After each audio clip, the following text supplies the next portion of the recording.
లోకహితం కోరుకునే గో బ్రాహ్మణులకు అల్లా చల్లని చూపు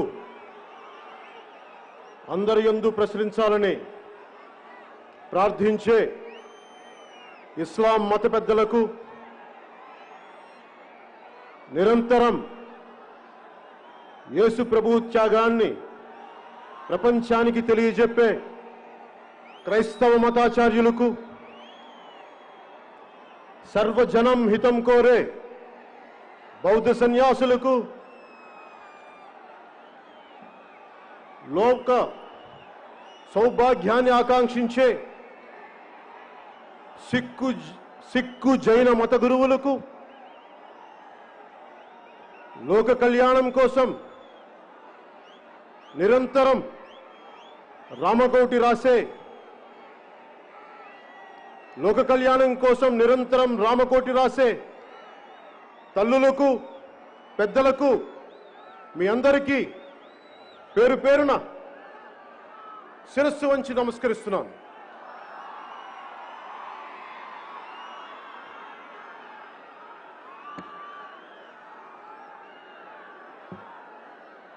రాష్ట్రం నలుమూలల నుంచి,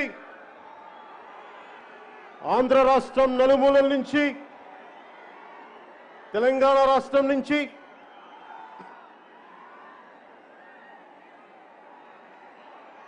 జనసేన 9వ ఆవిర్భావ దినోత్సవ సందర్భంగా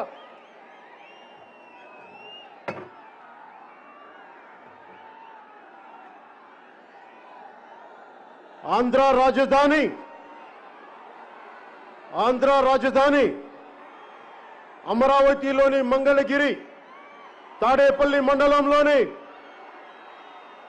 ఇమ్మటం గ్రామం పంచాయతీలో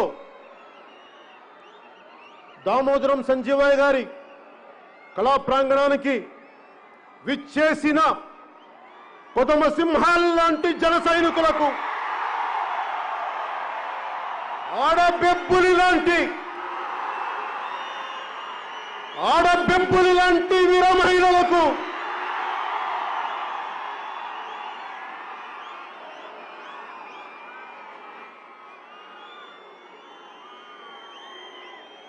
సత్తువతో, ధైర్యంతో, శౌర్యంతో స్థానిక పంచాయతీ ఎన్నికల్లో పోటీ చేసిన సరికొత్త తరం ఎంపీటీసీ అభ్యర్థులకు, పంచాయతీ అభ్యర్థులకు, జడ్పీటీసీ అభ్యర్థులకు, పోటీ చేసిన వారికి, గెలిచిన వారికి ప్రతి ఒక్కరికి నా హృదయపూర్వక నమస్కారాలు తెలియజేసుకుంటున్నాను.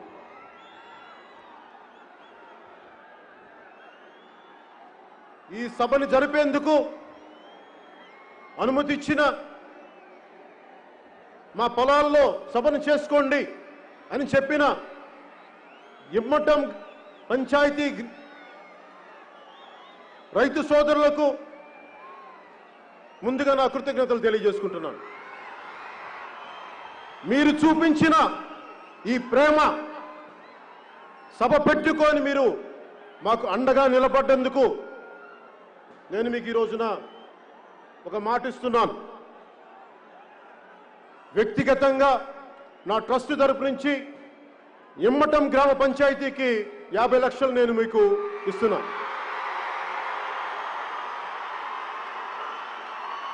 మా జనసేన నాయకుల ద్వారా మంగళగిరి మన పార్టీ ఆఫీస్లో ఒక ప్రోగ్రాంలో పంచాయతీకి రైతు పెద్దల ద్వారా గ్రామ పంచాయతీకి అందజేస్తాను. అలాగే సభ నిర్వహణకి అనుమతి ఇచ్చిన పోలీస్ అధికారులకి, ట్రాఫిక్ క్రమబద్ధీకరణ చేసిన పోలీస్ అధికారులకి, సోదరులైన మా పోలీస్ కానిస్టేబుల్స్కి, తోటి భీమ్లా నాయకులైన మా ఎస్ఐలకి,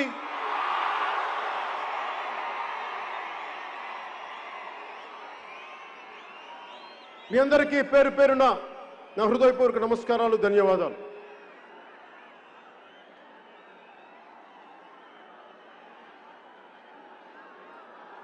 పార్టీ మొదటి నుంచి నిలకడగా వెన్నంటే పార్టీ కార్యక్రమాలను చూసుకుంటూ పార్టీ ప్రోగ్రామ్స్ కమిటీ చైర్మన్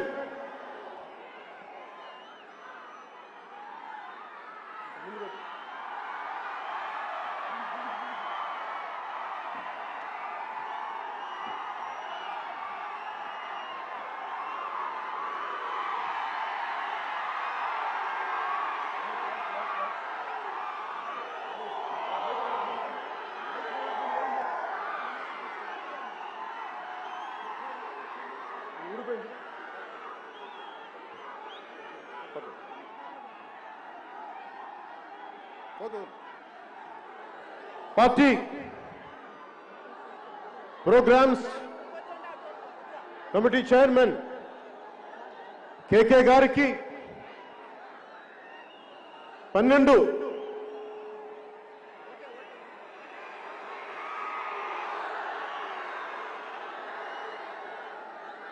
కమిటీలకి సభ్యులకు నెల రోజుల నుంచి మీరు కష్టపడ్డారు సభను చేయడానికి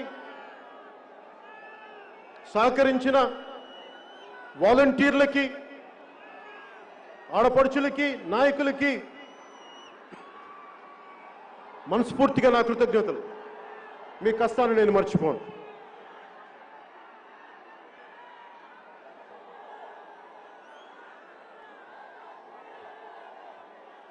రాష్ట్ర క్షేమం రాష్ట్ర అభివృద్ధి బాగుండాలని నిరంతరం కృషి చేస్తున్న పత్రికాధిపతులకి జర్నలిస్ట్ సమాజానికి ఎలక్ట్రానిక్ మీడియా రంగానికి సామాజిక మాధ్యమాల్లో నిష్పక్షపాతంగా అభిప్రాయాలు తెలియజేస్తూ సూచనలు తెలియజేస్తూ ఉన్న రాజకీయ విశ్లేషకులకి సీనియర్ జర్నలిస్టులకి నా హృదయపూర్వక నమస్కారాలు. జనసేన మద్దతుదారులకి ఆశేష ప్రజానీకానికి ప్రసార మాధ్యమాల్లో సామాజిక మాధ్యమాల్లో ప్రపంచం మొత్తం వీక్షిస్తున్న తెలుగు వారికి ప్రతి ఒక్కరికి పేరు పేరున నా హృదయపూర్వక నమస్కారాలు. పార్టీ ఎప్పుడు నిర్మాణం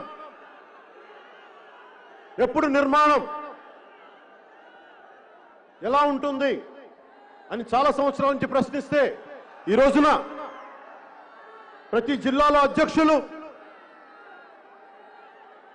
మా జిల్లా అధ్యక్షులకి మండల అధ్యక్షులకి కార్యవర్గానికి పేరు పేరున ప్రతి ఒక్కరికి నా హృదయపూర్వక నమస్కారాలు.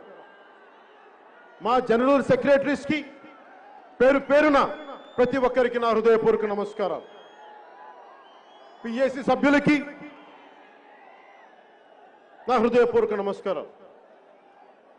రాజకీయాల పట్ల దేశభక్తి పెంపొందించుకునే సమయంలో నాకు సరైన మార్గం చూపించిన మా సోదరుడు,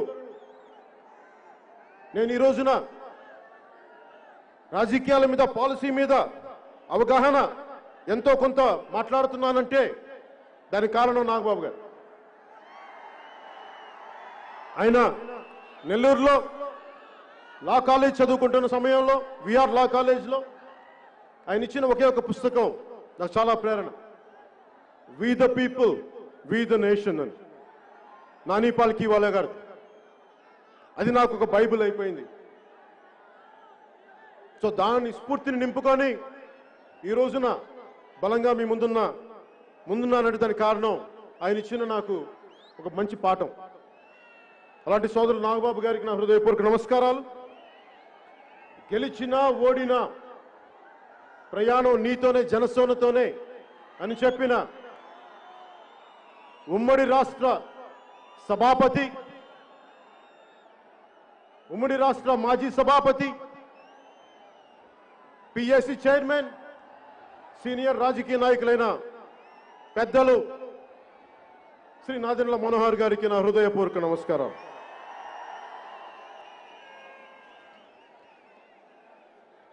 పార్టీ పెట్టినప్పటి నుంచి పార్టీ పెట్టక ముందు నుంచి కూడా 2008 నుంచి కూడా నా వెన్నంటే ఉన్న హనీఫ్కి,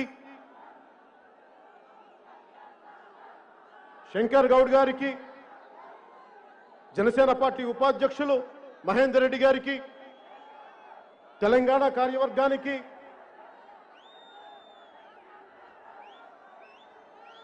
విద్యార్థి విభాగం అధ్యక్షుడు సంపత్కి, తెలంగాణ జనసేన కార్యవర్గానికి, తెలంగాణ జన సైనికులకి నా హృదయపూర్వక నమస్కారం.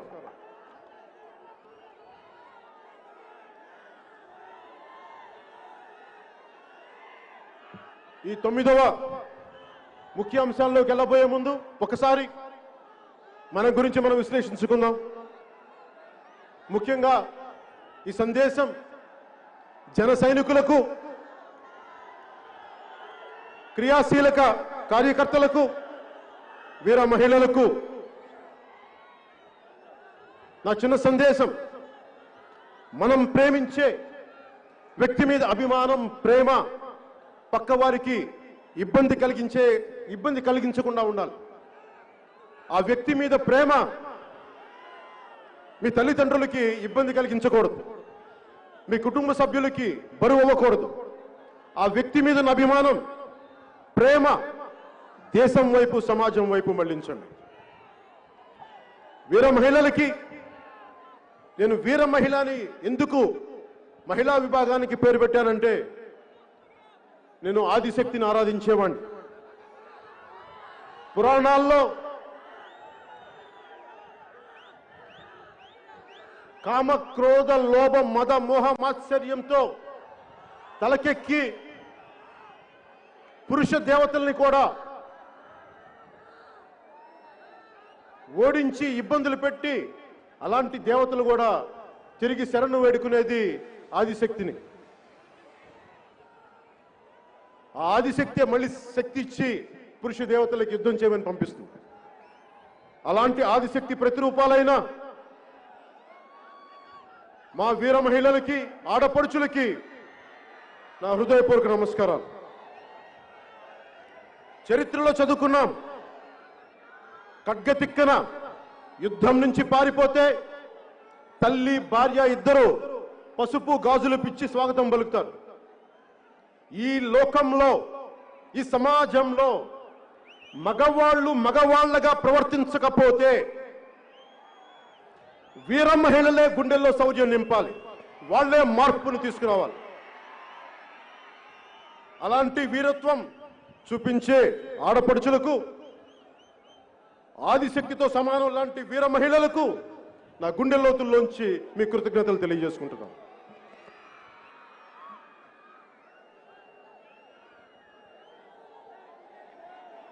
స్వాతంత్రోద్యమ స్ఫూర్తితో, తెలంగాణ సాయుధ పోరాట స్ఫూర్తితో రాజకీయాల్లోకి వచ్చిన వాడిని. అణగారిన వర్గాలకి అండగా నిలబడేవాడిని. అందుకనే అందరూ మర్చిపోయినా, దశాబ్దాలుగా అందరూ మర్చిపోయినా అణగారిన వర్గాల నాయకుడు దామోదరం సంజయ్ గారికి ఈ ప్రాంగణానికి వారి పేరును పెట్టాం. మేము మర్చిపోలేదు, ఎవరన్నా మర్చిపోనివ్వండి, అందరూ మర్చిపోనివ్వండి, దామోదరం సంజయ్ గారిని మేము గుండెల్లో పెట్టుకుంటాం. ఆయన స్ఫూర్తిని రాజకీయాల్లో కొనసాగిస్తాం. అణగారిన వర్గాలకి అండగా ఉండేవాడిని. అలాగే అన్ని వర్గాల ప్రజలకి, వారి అభివృద్ధికి చేదోడు వాదోడుగా ఉండేవాడిని. అందరూ బాగుండాలని కోరుకునేవాడిని. తెలంగాణ సంస్కృతిలో భాగమైన అలాయి బలాయి అని ఒక సంస్కృతి ఉంది. ఆత్మీయ ఆలింగనం అంటాం. ఒకే ఊర్లో ఉండి ఇరుగు పొరుగుండి గొడవలు పడతాం, మాట మాట అనుకుంటాం. కానీ ఒక్క దసరా రోజున మటుకు అందరం దగ్గరికి వచ్చి ఒక చిన్న మాట అనుకున్నాం, ఇంకోటి అనుకున్నాం. ఆ దసరా రోజున జమ్మి చెట్టు ఆకులు ఇచ్చి ఒకరినొకళ్ళు ఆత్మీయ ఆలింగనం చేసుకుంటారు. అలాగే రాజకీయాల్లో కూడా ప్రజా సమస్యల కోసం చాలా ఒక మాట అనుకుంటాం. కొన్నిసార్లు స్థాయి దాటే మాటే అనుకుంటాం. అలా అనుకున్నప్పుడు తిరిగి ఇది రాజకీయాల్లో విభేదాలు ఉంటాయి తప్ప వ్యక్తిగత ద్వేషాలు ఉండకూడదని నమ్మేవాడిని. నాకు ఈ అలాయ్ బలాయ్ స్ఫూర్తిని నాకు తెలియజేసిన సీనియర్ రాజకీయ నాయకులు, మాజీ కేంద్ర మంత్రి, హిమాచల్ ప్రదేశ్ గవర్నర్గా ఉన్న హిజ్ ఎక్సలెన్సీ బండారు దత్తాత్రేయ గారికి నేను మనస్ఫూర్తిగా నా కృతజ్ఞతలు, నమస్కారాలు తెలియజేసుకుంటున్నాను. అలాగే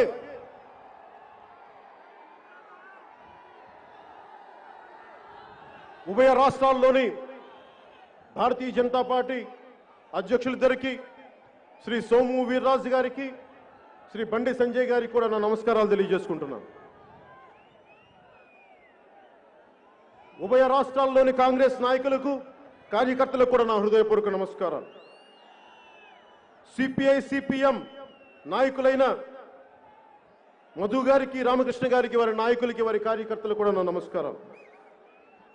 సోదరులు కల్వకుంట్ల తారక రామారావు గారికి, టిఆర్ఎస్ నాయకులు, మంత్రివర్యులు, అలాగే టిఆర్ఎస్ అధినాయకత్వానికి, వారి నాయకులకు, వారి కార్యకర్తలకు కూడా నా హృదయపూర్వక నమస్కారం. తెలంగాణ రాష్ట్రంలో, తెలంగాణ రాష్ట్ర సాధనలో క్రియాశీలకంగా వ్యవహరించిన మాజీ మంత్రివర్యులు, తెలుగు ప్రజల ఐక్యతను కోరే, మనసారా ఆకాంక్షించే డాక్టర్ విజయరామారావు గారికి కూడా నా నమస్కారం. ఉత్పత్తి కులాలైన బీసీలకి, సంచార బీసీ జాతులకి, అణగారిన వర్గాలకి వారి ఆర్థికంగా పరిపుష్టి ఉండాలి, వారు ఆర్థికంగా బలపడాలి అని నాకు ఎంతో చక్కటి బోధన చేసిన, పాఠాలను చెప్పిన, ఓ సమావేశంలో చెప్పిన మాజీ ఎంపీ శ్రీ బూరా నరసన్న గౌడ్ గారికి కూడా నా హృదయపూర్వక నమస్కారం. తెలంగాణ ఆంధ్ర మేధావులకు, సామాజిక కార్యకర్తలకు కూడా నా నమస్కారం. అలానే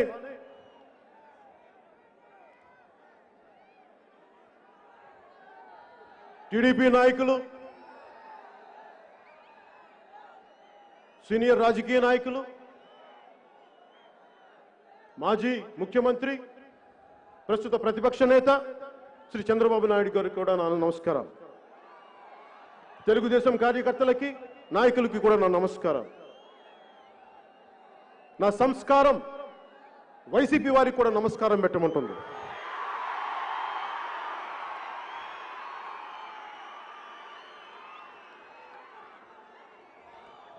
వైసీపీ నాయకులకి, కార్యకర్తలకు కూడా జనసేన 9వ ఆవిర్భావ దినోత్సవ సందర్భంగా మీ అందరికీ నా హృదయపూర్వక నమస్కారం.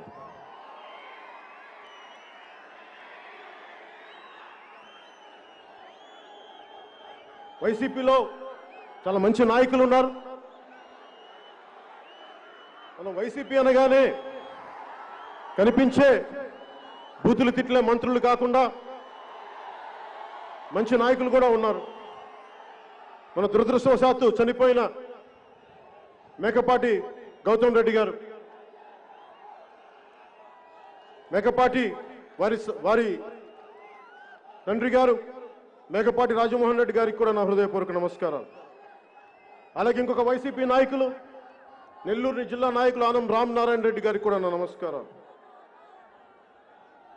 నాకు చిన్నప్పటి నుంచి తెలిసిన మాగంటు శ్రీనివాసులు రెడ్డి గారికి కూడా నా నమస్కారం. కళాబంధు కాంగ్రెస్ నాయకులు టి సుబ్బరామరెడ్డి గారికి కూడా నా నమస్కారం.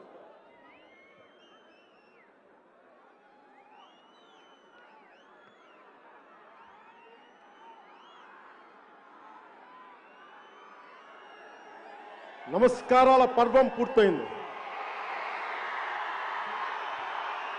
అనుకోవచ్చు ఇంతమందికి నమస్కారాలు అంటే అది జనసేన సంస్కారం.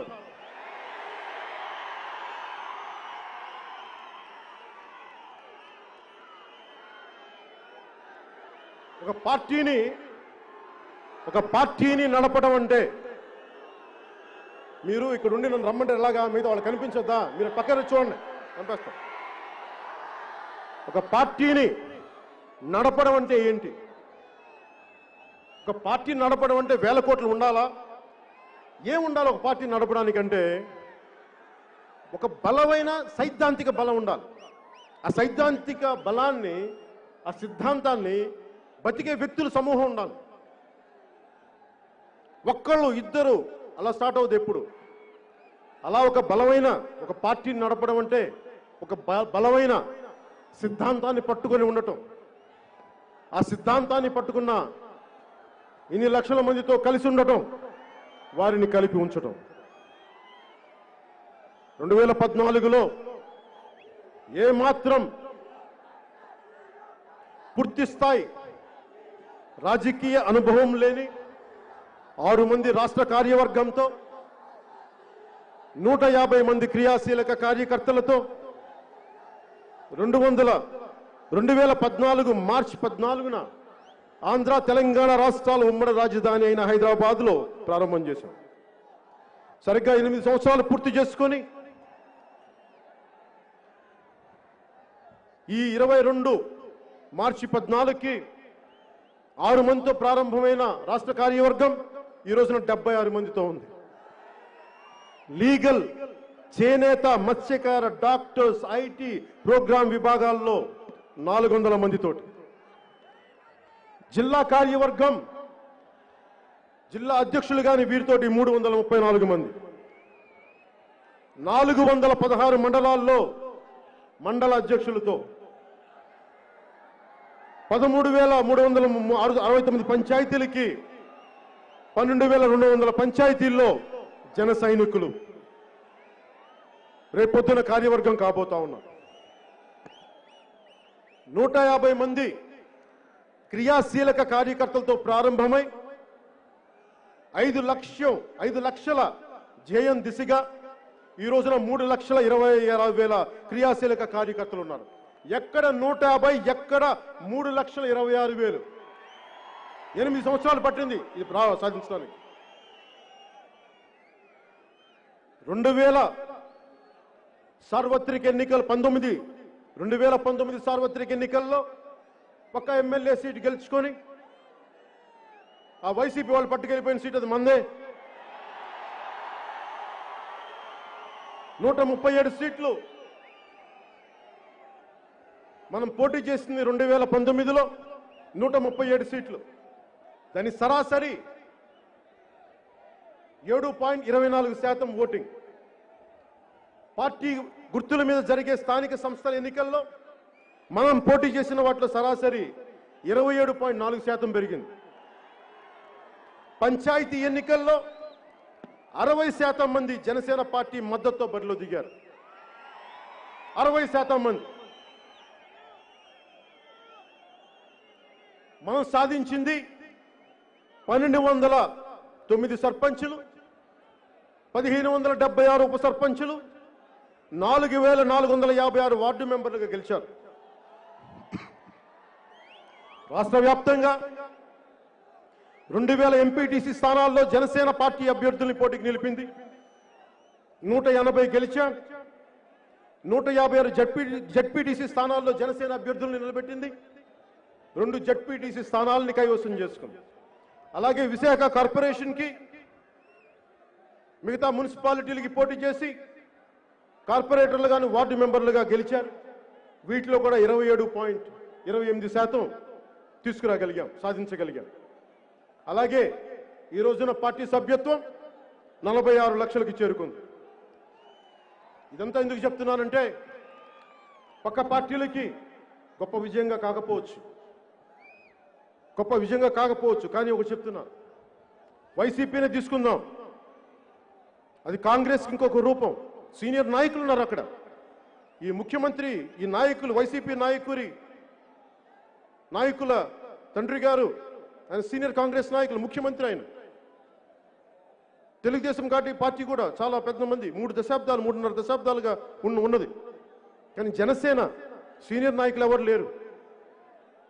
మీరు, నేనే, ఇంకెవరు లేరు. అందుకని ఈ విజయాన్ని చాలా బలంగా గుర్తుపెట్టుకోవాలి. ఒకటే గుర్తుపెట్టుకోండి, ఎంత సింధువైనా బిందువుతో మొదలవుతుంది. ఒక మహావృక్షమైన చిన్న విత్తుతో మొదలవుతుంది. ముల్లోకాలని ఏలే వీరుడైన 6 అంగుళాల అమ్మ కడుపులోనే మొదలవ్వాలి. 7 నుంచి 27%కి, ఆ 27 నుంచి రేపొద్దున ప్రభుత్వాన్ని స్థాపించే శాతానికి ఎదగబోతున్నాం.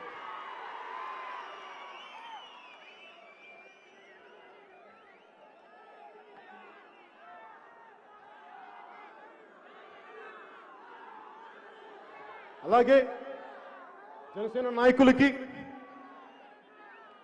ఇక్కడున్న ప్రతి జనసేనకి నాయకత్వం వహిస్తున్న పెద్దలందరికీ కూడా ఒకసారి నాయకత్వ లక్షణాలు ఎలా ఉండాలి అనేది మీరు చూపించారు. ఒకసారి వారికి మనవి చేసుకుంటున్నాను. నాయకత్వం అంటే అత్యంత ప్రతికూల పరిస్థితుల్లో, మనం గెలిచినప్పుడు కాదు నాయకత్వం, అత్యంత ప్రతికూల పరిస్థితుల్లో వ్యక్తుల తాలూకు వ్యక్తిత్వం బయటపడుతుంది. విజయం వచ్చినప్పుడు ఎలా ఉన్నామని కాదు, అపజయం వచ్చినప్పుడు ఎలా నిలబడ్డావు అన్నదే ముఖ్యం. నాయకత్వం అనేది ఎంత డబ్బు ఉంది, ఎంత పేరుంది, ఎంత అధికారం ఉంది కాదు, ఎంత ఒత్తిడిని తీసుకోగలవు, ఎంత మందిని ప్రభావితం చేయగలవు, ఎన్ని అవరోధాలైనా సరే నువ్వు అనుకున్న నిర్దిష్ట లక్ష్యాన్ని చేరుకోగలవా లేదా అన్నదే ముఖ్యం. నాయకత్వం వహించడం అంటే తను సర్వస్వం పోగొట్టుకున్న తను నమ్ముకున్న వారిని గెలిపించడం, తన ఆచరించే నీతులనే చెప్పడం, తన ఆచరించని నీతులను చెప్పకపోవడం, తనిచ్చిన మాట మీద మాట తప్ప మడం తిప్ప ఇలా కాదు, తనిచ్చిన మాట మీద నిబద్ధత కలిగి ఉండటం, కాలక్రమంలో వచ్చే మార్పులకి నిన్ను నువ్వు పోగొట్టుకోకుండా ఎలా నిలబడగలిగావు, ఎలా నిలబడి ఉండగలవు, ద్వేషించే శత్రువులను కూడా, మనల్ని ద్వేషించే శత్రువులను కూడా క్షమించి వదిలేయటం. నాయకత్వం అంటే పట్టు విడుపు ఉండటం. అలాగే నాయకత్వం అంటే ఎదుటివారి ఎదుగుదలని, సౌభాగ్యాన్ని చూసి కుళ్ళిపోకుండా ఉండటం, పక్కవాడి ఆస్తుల్ని దోచేయాలి అన్న ఆలోచన లేకపోవటం, రాజ్యాంగ స్ఫూర్తిని కాపాడటం, ప్రాథమిక హక్కులు, ఇది నా ప్రాథమిక హక్కు అని అరవబోయే ముందు ప్రాథమిక బాధ్యతల్ని నిర్వర్తించానా లేదా అన్నది తెలుసుకోవటం. మనం చేసే ప్రతి పని దేశ ప్రగతికి, సమాజ శ్రేయస్సు, మనం చేసే ప్రతి పని దేశ ప్రగతికి ఉపయోగపడుతుందా, సమాజ శ్రేయస్సుని కోరుకుంటుందా అన్న దిశలో ఉందా లేదా అన్నది మనందరం ఆలోచించాలి. అలాగే క్రియాశీల కార్యకర్తలకి ఇందాక చెప్పినట్టుగా 150 మందితో మొదలై ఈ రోజున త్వరలో 5 లక్షలు చేరుకోబోతున్నాం. కానీ ఈ రాష్ట్ర భవిష్యత్తు, ముఖ్యంగా ఆంధ్రప్రదేశ్ బాగుండాలి, చీకట్లోకి వెళ్ళకూడదు అంటే మీ 5 లక్షల మంది చేతుల్లో ఉంది. జనసేన క్రియాశీలక కార్యకర్తల చేతుల్లో ఉంది. మీ పోరాట పటిమ మీద ఆధారపడి ఉంది, మీ గుండె నిబ్బరం మీద ఆధారపడి ఉంది. నేను నడిచి చూపిస్తాను, మీరు నడవండి. చాలా అరుదుగా స్వాతంత్రం రాకముందు ఒక కొత్త తరానికి, జాతికి నిర్దేశించే అవకాశం వచ్చింది. 1970లో ఎమర్జెన్సీ టైంలో దేశం రాజకీయ ఒడిదుడుకులు ఉన్నప్పుడు ఒక కొత్త దిశానిర్దేశం చేయగలిగే అవకాశం వచ్చింది ఒక తరానికి. అలాగే 2022కి ఈ చీకటి పాలనని అంతమొందించడానికి, దాన్ని వెలుగులోకి తీసుకురావడానికి ఒక అవకాశం వచ్చింది. ఇలాంటి సామాజిక జాతి ప్రగతి కోసం నిర్మాణం చాలా అరుదుగా చరిత్రలో వస్తాయి. దీన్ని సద్వినియోగం చేసుకుందాం.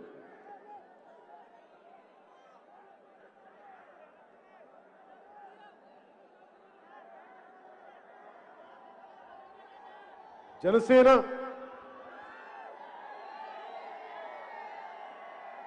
మీరు లేకపోతే, జన సైనికులు లేకపోతే జనసేన లేదు, పవన్ కళ్యాణ్ లేడు. వీర మహిళలు లేకపోతే జనసేన లేదు, పవన్ కళ్యాణ్ ఉన్నాడు. మీరందరూ ఉంటేనే మన నాయకులందరూ ఉంటారు. మీరందరూ స్ఫూర్తిస్తేనే మేము బలంగా పనిచేయగలం.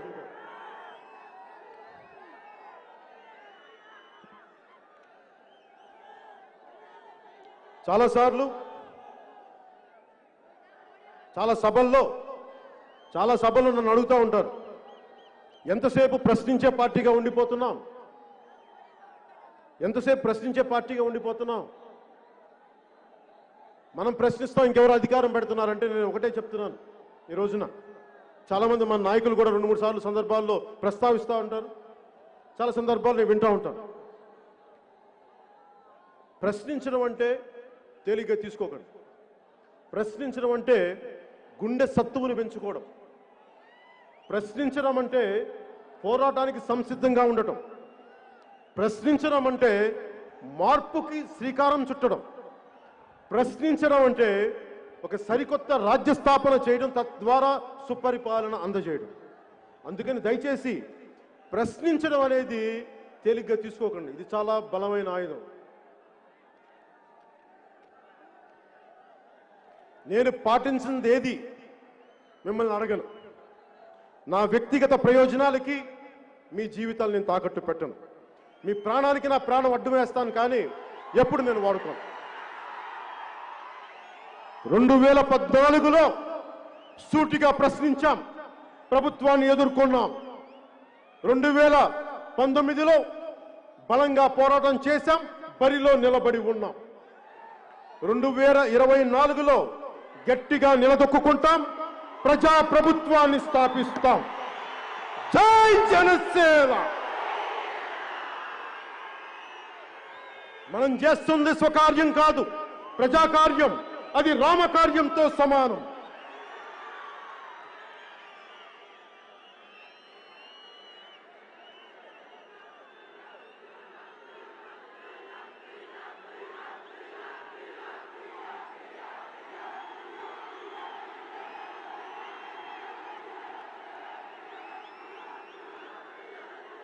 దానికి ఇంకా టైము.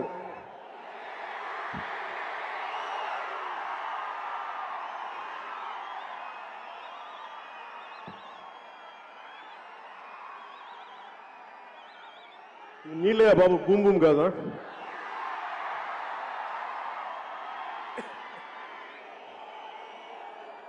సరే, మనం దేనికోసం అయితే వచ్చామో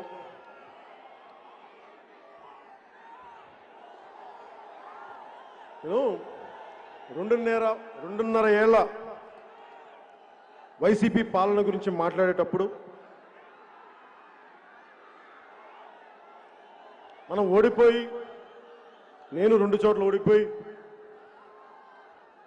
కూర్చున్నప్పుడు వైసీపీకి 151 సీట్లు వచ్చి ఒక్కొక్కరు మన ముందు తొడగొడతా ఉన్నారు. ఒక్కొక్కరు ఓడిపోయి కూర్చున్నాం, చూస్తున్నాం. నాకు ఇప్పుడు బాధ రాదు, నవ్వు వస్తుంటుంది. ఎవరన్నా తొడగొడితే నవ్వు వస్తుంది. సరే, ఉత్సాహాన్ని కొట్టుకోనిలే, కొట్టుకుని ఏమంటుందని కందిపోతే మళ్ళీ తగ్గుతాయి వాళ్ళకే అనిపిస్తుంది. ఇప్పుడు నేను మాట్లాడబోయేది 2.5 ఏళ్ల వైసీపీ పాలనలో. మాట్లాడబోయే ముందు ముఖ్యంగా నేను మాట్లాడబోయేది జన సైనికులు, జనసేన పార్టీ ప్రజలతో పాటు వైసీపీ నాయకులు, వైసీపీ కార్యకర్తలు కూడా కొంచెం శ్రద్ధగా ఆలకించండి. అంటే నేను వినబోయే ముందు, నేను సభని ఇంకా స్టార్ట్ చేయలే.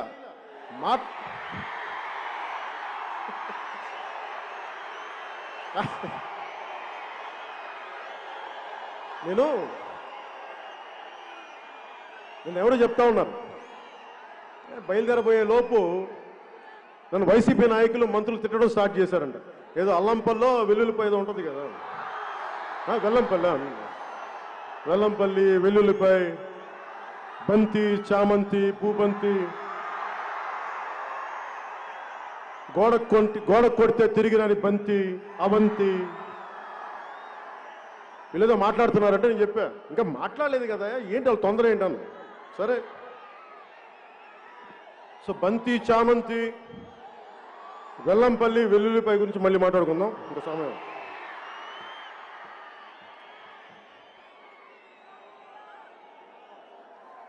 వైసీపీ, ముఖ్యంగా వైసీపీలో మంచి నాయకులు ఉన్నారు.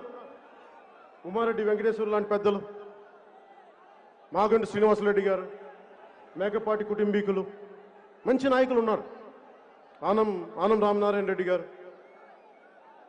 సో నాకు వాళ్ళందరినీ హర్ట్ చేయాలని లేదు. అలాగే మనం ఎంత కమిటెడ్గా ఉంటామో మన జన సైనికులు ఎలా ఉంటారు, వాళ్ళు కూడా మంచి కార్యవర్గం ఉండుంటుంది కదా, లేదంటే గెలవరు కదా. సో నాకు వైసీపీ కార్యకర్తలను కూడా నాకు హర్ట్ చేయడం ఇష్టం లేదు. నాకు మీరంటే గౌరవం ఉంది.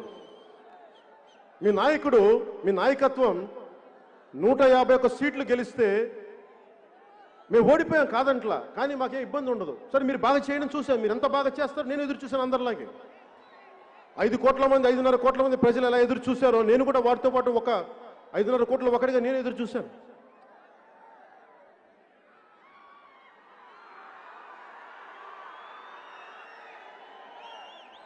వైసీపీ కార్యకర్తలు కూడా ఆలోచించండి.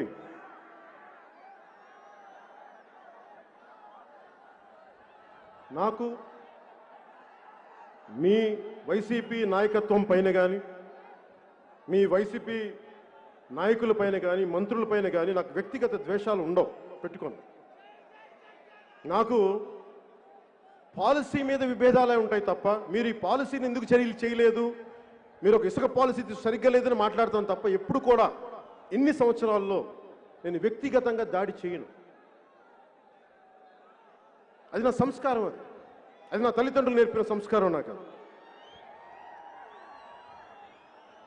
నిజంగా మీ నాయకత్వంలో రాష్ట్రం సుభిక్షంగా ఉంటే నేను ఆనందించేవాడిని. ఒక్క మాట మాట్లాడు, నిజంగా రాష్ట్ర ప్రజలు సుఖ సంతోషాలతో ఉంటే అంతకుమించి కావాల్సింది ఏముంది? ఏ ప్రభుత్వం వచ్చినా వైసీపీ కార్యకర్తలు కూడా ఆలోచించండి. మీరు ఒక కొత్త ఇంట్లోకి వెళ్తే శుభంతో మొదలు పెడతారు కదా, ఒక కొబ్బరికాయ కొడతాం, ఒక దీపం వెలిగిస్తాం. కానీ మీ వైసీపీ ప్రభుత్వం వస్తే ఏ ప్రభుత్వం వచ్చినా శంకుస్థాపనతో మొదలు పెడతారు. కానీ మీ వైసీపీ ప్రభుత్వం కూల్చివేతతో మొదలుపెట్టారు, అశుభంతో మొదలుపెట్టారు. మీరు అశుభం.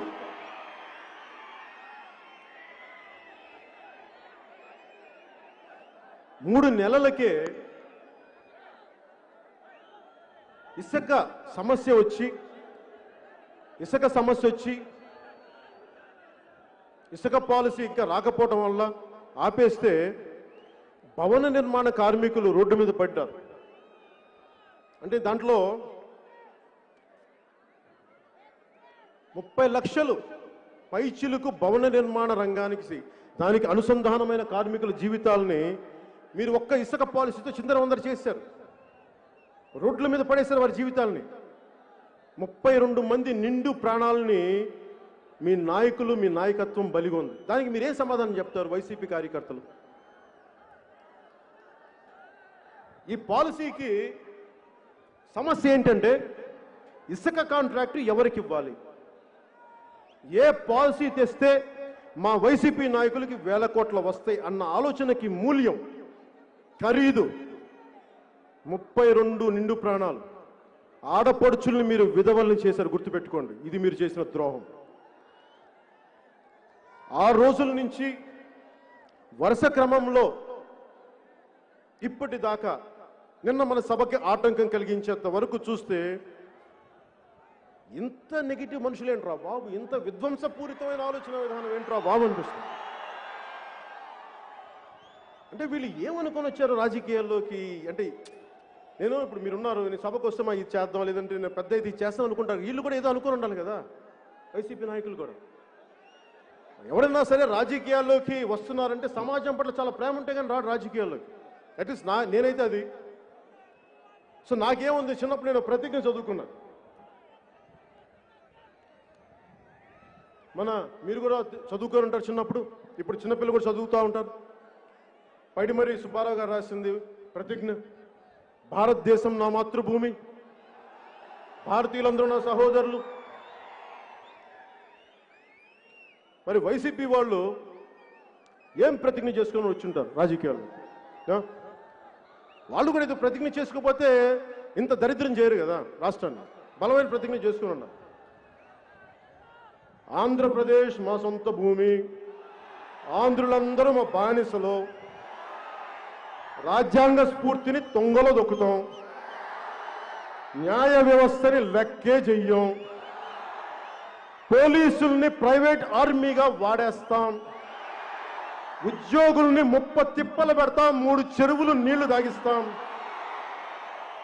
నిరుద్యోగులకి మొండి చెయ్యి చూపిస్తాం, రాష్ట్ర రహదారుల్ని గుంతలమయం చేస్తాం,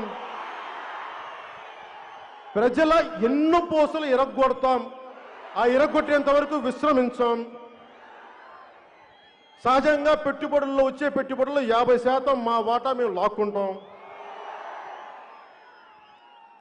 చిన్న పెద్ద తేడా లేకుండా అందరి ఆర్థిక మూలాల్ని కొడతాం, దెబ్బ కొడతాం.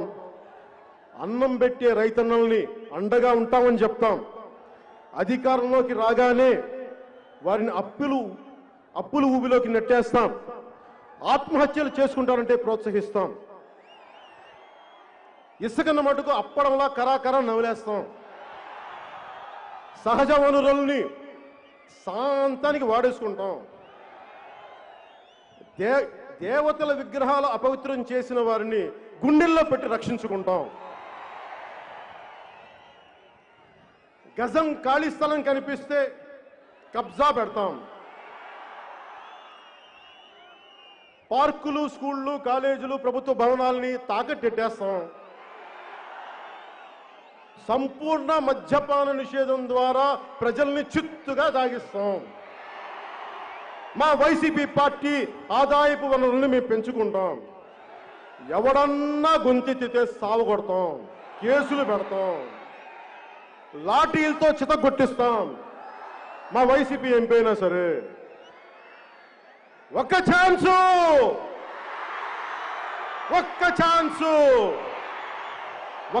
ఛాన్స్ ఇస్తే ఆంధ్రాని 25 ఏళ్ళు వెనక్కి తీసుకుపోతాం. ఇంకొక ఛాన్స్ ఇస్తే స్కూల్కి వెళ్ళే చిన్నపిల్లల చేతిలో చాక్లెట్లు లాక్కుంటాం.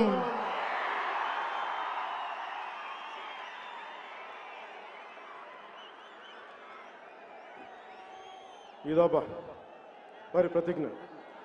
సో వారి ప్రతిజ్ఞలో రాజ్యాంగ స్ఫూర్తి అంటే ఏంటి అది మాట్లాడుకుందాం. ఫస్ట్ ఒక డెఫినేషన్ ఇచ్చుకుందాం. రాజ్యాంగ స్ఫూర్తి అంటే స్వాతంత్రం విడిపోయిన తర్వాత మన దేశాన్ని ఎలా నడపాలి, మన కులాలు, మన సంస్కృతులు, మన మతాల మధ్యలో ఒక సమతుల్యత ఎలా పట్టుకురావాలి, జాతీయత అనేది ఎలా తీసుకురావాలి, ఇంత విభిన్నమైన సంస్కృతుల మధ్య, భాషా విభేదాల మధ్య దేశంగా ఎలా పటిష్టంగా ఉంచాలి అని పెద్దలు బాబు రాజేంద్ర ప్రసాద్ గారి అధ్యక్షతన, అంబేద్కర్ గారు చైర్మన్గా, అల్లాడి కృష్ణస్వామయ్య గారు లాంటి నిష్ణాతులు, ఎందరో మహానుభావులు దాదాపు 2 సంవత్సరాలు కష్టపడి రాజ్యాంగాన్ని ఇచ్చారు. దాంట్లో అందరికీ మన భారత రాజ్యాంగం మతపరంగా కానీ కులపరంగా కానీ ఎలాంటి వివక్ష చూపించదు. ఓట్లేసిన తర్వాత మీరు మా గతంలో ఓట్లు వేయలేదు కాబట్టి మీకు ఈ పని చెయ్యం అని చెప్పదు రాజ్యాంగం. సో రాజ్యాంగ స్ఫూర్తి అన్నీ ఏదైతే పిల్లర్స్ ఉన్నాయో, మూల స్తంభాలు, ఈ వ్యవస్థను మేము సంరక్షించుకుంటామని. దీంట్లో సర్దార్ వల్లభాయ్ పటేల్ గారి మాటలు, ఆయన భారతదేశాన్ని యూనియన్గా చేయడానికి ఆయన పడ్డ తపన, అన్ని 500 పైచిలకు ప్రిన్స్లే స్టేట్స్ని అందరి దగ్గరికి వెళ్ళి ఆయన అడిగింది. మాట్లాడుతుంటే మా రాజ్యాలను మేము ఎందుకు ఇవ్వాలి, మేము ఇండియన్ యూనియన్ ఎందుకు జాయిన్ అవ్వాలంటే రకరకాలుగా మాట్లాడి కన్విన్స్ చేసి ఆయన చెప్పింది కూడా మీకు రాజభరణం ఇస్తాం అని అంటే, వాళ్ళు రాజభరణం కోసం ఒప్పుకోలేదు కానీ రాజభరణాన్ని కూడా పాప యాక్సెప్ట్ చేశారు. వాళ్ళ ఆ రోజున ఆ రాజులు కానీ ఒప్పుకోకుండా ఉండుంటే ఈ రోజున భారతదేశం ముక్కలుగా ఉండే పరిస్థితి. సో ఆయన అడిగారు, మేము ఎలా నమ్మమంటే, నేను భారతదేశపు ప్రభుత్వ ప్రతినిధిగా చెప్తున్నా, మీరు నన్ను నమ్మాలి. ఆ నమ్మకం ప్రకారం నిలబడ్డారు. నిలబడి భవిష్యత్తులో రాజభరణం తీసేస్తామంటే ఆయన అన్న ఒకే ఒక మాట, ప్లెడ్జ్ ది వర్డ్. మనం చట్టసభల్లో కూర్చొని ఒక మాట ఇచ్చిన తర్వాత,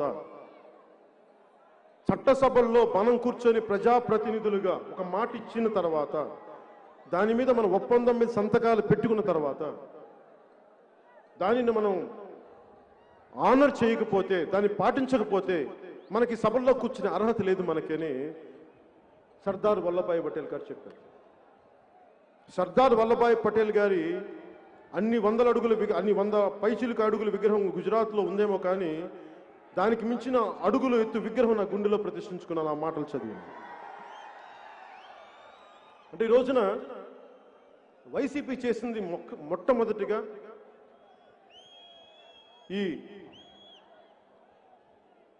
ఈ పీపీఎస్ క్యాన్సిల్ చేయటం. 3 ముఖ్యమైన పనులు చేశారు రాగానే. గత ప్రభుత్వం చేసిన పనులు, గత ప్రభుత్వం ఏ పనులనైతే సంతకం పెట్టిందో, ఒప్పందం చేసుకుందో, అందరూ కూర్చొని ఏం చేశారు, అమరావతి అనేది మా రాజధాని, ఈ రాజధానిని అందరూ ఒప్పుకుంటున్నాం.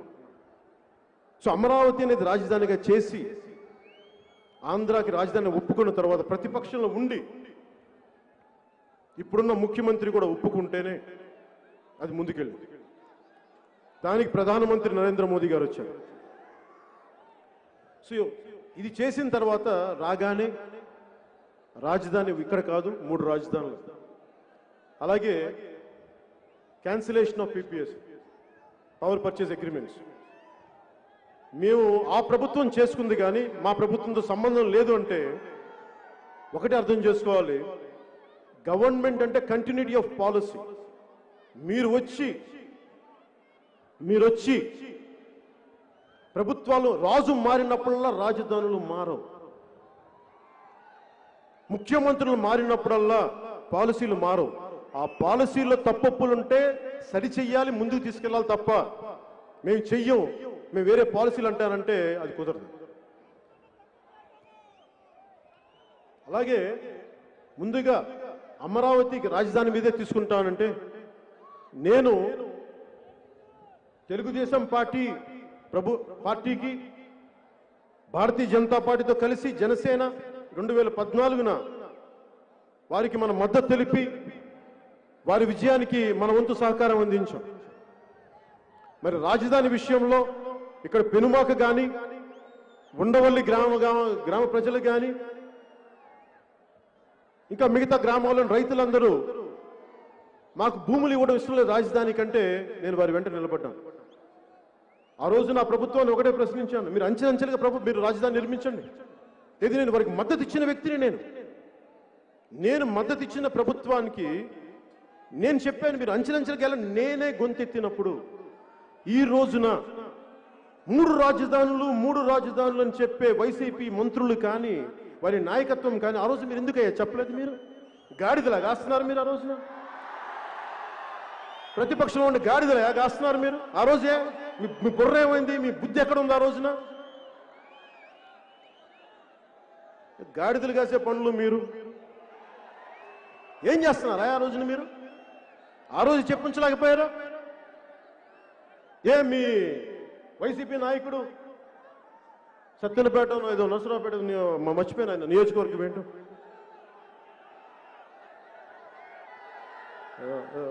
రాంబో అదే రాంబాబు గారు వారి అమ్మాయి పెళ్లికి నన్ను పిలిచినప్పుడు, అప్పుడు వీళ్ళు ప్రతిపక్షం ఉన్నప్పుడు, ఆయన ఓడిపోయినప్పుడు ఆ పెళ్లిలో పక్క తీసుకు చెప్పుండొచ్చు కదా నాకు, కళ్యాణ్ గారు మాకు అది ఇష్టం లేదండి, పోనీ ఏకవచనంతో మర్యాద ఏదో ఒకటి చెప్పండి, మేము 3 రాజధానులు ఆ రోజు చెప్పుండొచ్చు కదా. బిడ్డ పెళ్లికి పిలిచిన వ్యక్తులు ఆ రోజున 3 రాజధానుల గురించి ఎందుకు మాట్లాడలేదు? మీరు ఒక్కళ్ళు మాట్లాడలేదు ఆ రోజున. ఆ రోజు మీరు మాట్లాడిందల్లా ఏ కంపెనీకి ఇస్తున్నారు ఇది అనుకున్నారన్న. పైగా ఇప్పుడున్న ముఖ్యమంత్రి 32,000 కాదు ఇంకొక 1000 ఎకరాలు అదనంగా ఇమ్మన్నారు ఆయన. మరి ఆ 1000 ఎకరాలు ఇక్కడున్న ఈ రామకృష్ణారెడ్డి గారి అనుకుంటా అది చెప్పారు. అలాగే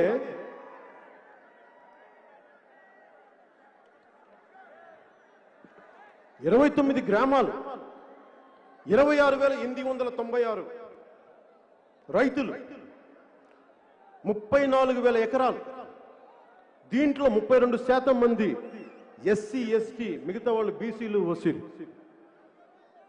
ఆ రోజున సమస్య లేవనెత్తినప్పుడు ఈరోజు వీళ్ళు మాట్లాడుతున్నారు, ఎస్సీ వర్గాల వారికి అన్యాయం జరుగుతుందంటే మీకు ఈ రోజుకి యూట్యూబ్లో ఎలాంటి వీడియోస్ దొరుకుతాయి. ఉద్దండి రాయని పాలెం రెవరెండ్ ఆయన దగ్గరికి పోయినప్పుడు ఆయన ఒకటే అడిగాను, సార్ మీరు చెప్పండి, మీకు నిజంగా ఇప్పుడున్న తెలుగుదేశం ప్రభుత్వం మిమ్మల్ని ఇబ్బంది పెడుతుందా? మీకు ఇష్టంతోనే ఇస్తున్నారా అంటే, మాకు ఇష్టంతోనే ఇస్తున్నాం, కానీ మాకు మా భూమికి, మా అసైన్ భూములకి కొంచెం ఎక్కువ రేట్లు కావాలని అడిగారు. అది వీడియోలో కూడా ఉంటుంది, చూడండి. నేను ఇంత స్పష్టంగా నేను మద్దతు ఇచ్చిన ప్రభుత్వాన్ని ప్రశ్నించగలిగినప్పుడు ఒక్క వైసీపీ నాయకులు మీరు ఎందుకయ్యా ఆ రోజు మాట్లాడేది ఇలాగా? ఆ రోజున 5 ఎకరాలు, ఇంకో 10,000 ఎకరాలు ఎక్స్ట్రా కావాలని చెప్పినట్టుగా చెప్పారు, కానీ 3 రాజధానులని మీరు ఎందుకు చెప్పలేదు? ఆషామాషిగా ఉందా మీకు? 3,000 కోట్ల పైచీలు ఖర్చు పెట్టిన తర్వాత ఇప్పుడు రాజధానులు మారుస్తామంటే ఎవడబ్బు సొమ్మయా ఇది? మీ ఇష్టానికి అమ్మిపాటు దుప్తారా మీరు? మీ ఇష్టానికి మార్చేస్తారా? అంటే అడిగేవాడు లేకపోతే మీరు ఏదైనా చేస్తారా? మీరు ప్రశ్నించేవాడు లేకపోతే మీరు ఏదైనా చేస్తారా? అవి జనసేన లేనప్పుడు బాబు, జనసేన ఉన్నప్పుడు అవి దొబ్బ.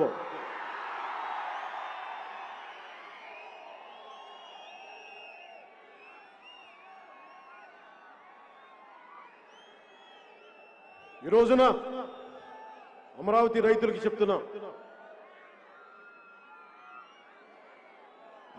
ఆంధ్రప్రదేశ్ రాజధాని అమరావతి, ఎక్కడికి వెళ్ళదు. మీ కష్టం, మీ మీద పడ్డ ప్రతి లాఠీ దెబ్బ నా మీద పడ్డట్టు గుర్తుపెట్టుకోండి. నేను ఖచ్చితంగా చెప్పగలను, అమరావతి ఇక్కడి నుంచి కదలదు. అలా అని చెప్పి మిగతా ప్రాంతాలను వదిలేస్తామని కాదు. మీకు ఇచ్చాం మాట, చట్టసభల్లో మాట ఇచ్చారు. రాజ్యాంగం చట్టసభలో ఇచ్చిన మాటని మీరు నిలబెట్టుకోకపోతే ఒకటి అడగండి, శాసనాలు చేసేవాళ్ళు శాసనాల్ని పాటించకపోతే నేను ఈ మాట ఎందుకినా? చిన్న పిల్లడు కూడా అడగండి.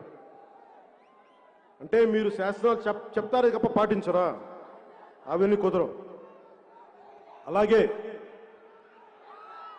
అమరావతి రాజధాని నేపథ్యంగా న్యాయ వ్యవస్థకి ఇలా అరుపుల వల్ల ఇలా అరుపుల వల్ల ఏం ప్రయోజనాలు రావు.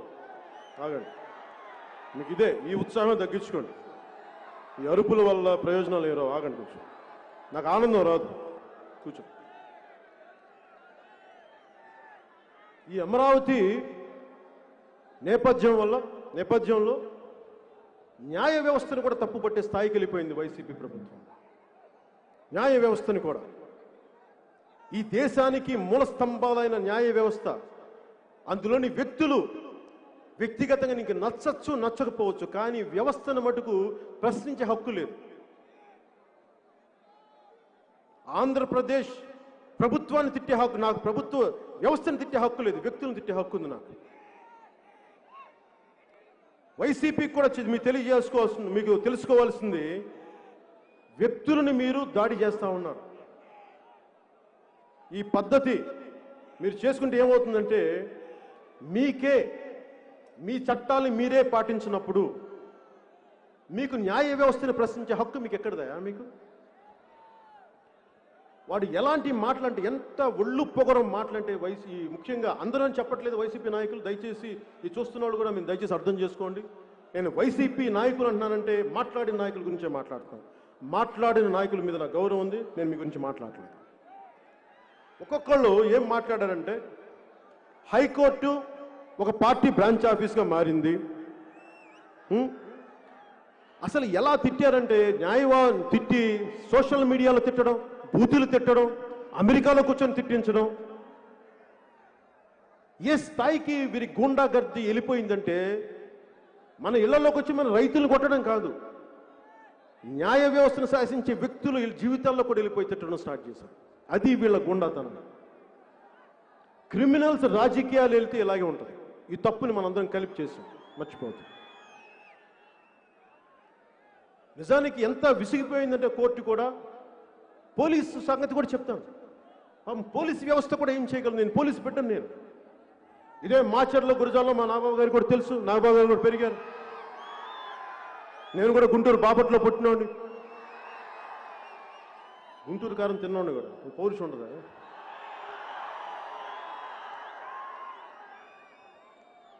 ఇక్కడ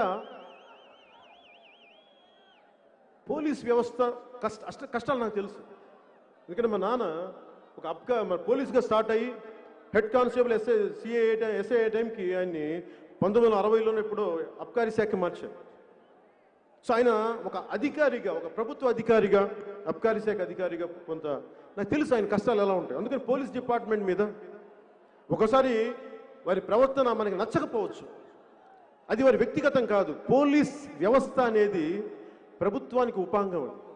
ప్రభుత్వాన్ని ఎవరు నడిపిస్తున్నారో ఆ వ్యక్తులు చెప్పిందే నడుచుకుంటారు తప్ప, లేదంటే రూల్ బుక్లో ఏముంది అది పాటిస్తారు తప్ప. ఎక్కువ మంది, ఒకళ్ళిద్దరు ఉండొచ్చేమో అలా కూడా, నేను వాళ్ళ గురించి మాట్లాడలేదు. ఎక్కువ శాతం మంది ఈ పోలీస్ వ్యవస్థను కూడా నలిపేశారు. 3 సీనియర్ ఐపీఎస్ అధికారులని వైసీపీ ప్రభుత్వం ఇబ్బందులు పెట్టడం వల్ల కోర్టులో నుంచోవలసి వచ్చింది. అసలు రూల్ బుక్ తీయమని అడిగింది కోర్టు. మీరు చూపించండి ఏం మాట్లాడుతున్నారు, ఏం చేస్తున్నారని. చదివించారు అంత పెద్ద సీనియర్ అధికారులకి. ఈ వెల్లంపల్లి వెల్లుల్లిపాయ గాళ్ళకి, అవంతి బంతి చామంతి, గోడ కొడితే తిరిగిరాని బంతి అవంతిలకి, ఒక ఐపీఎస్ ఆఫీసర్ అధికారికి ఉన్న నాలెడ్జ్ మీకు ఉంటుందా? కర్మ, మీరు మంత్రులు అయ్యారు, మీరు వాళ్ళని శాసిస్తున్నారు. నిజంగా దేశం చేసిన దౌర్భాగ్యం వాళ్ళు.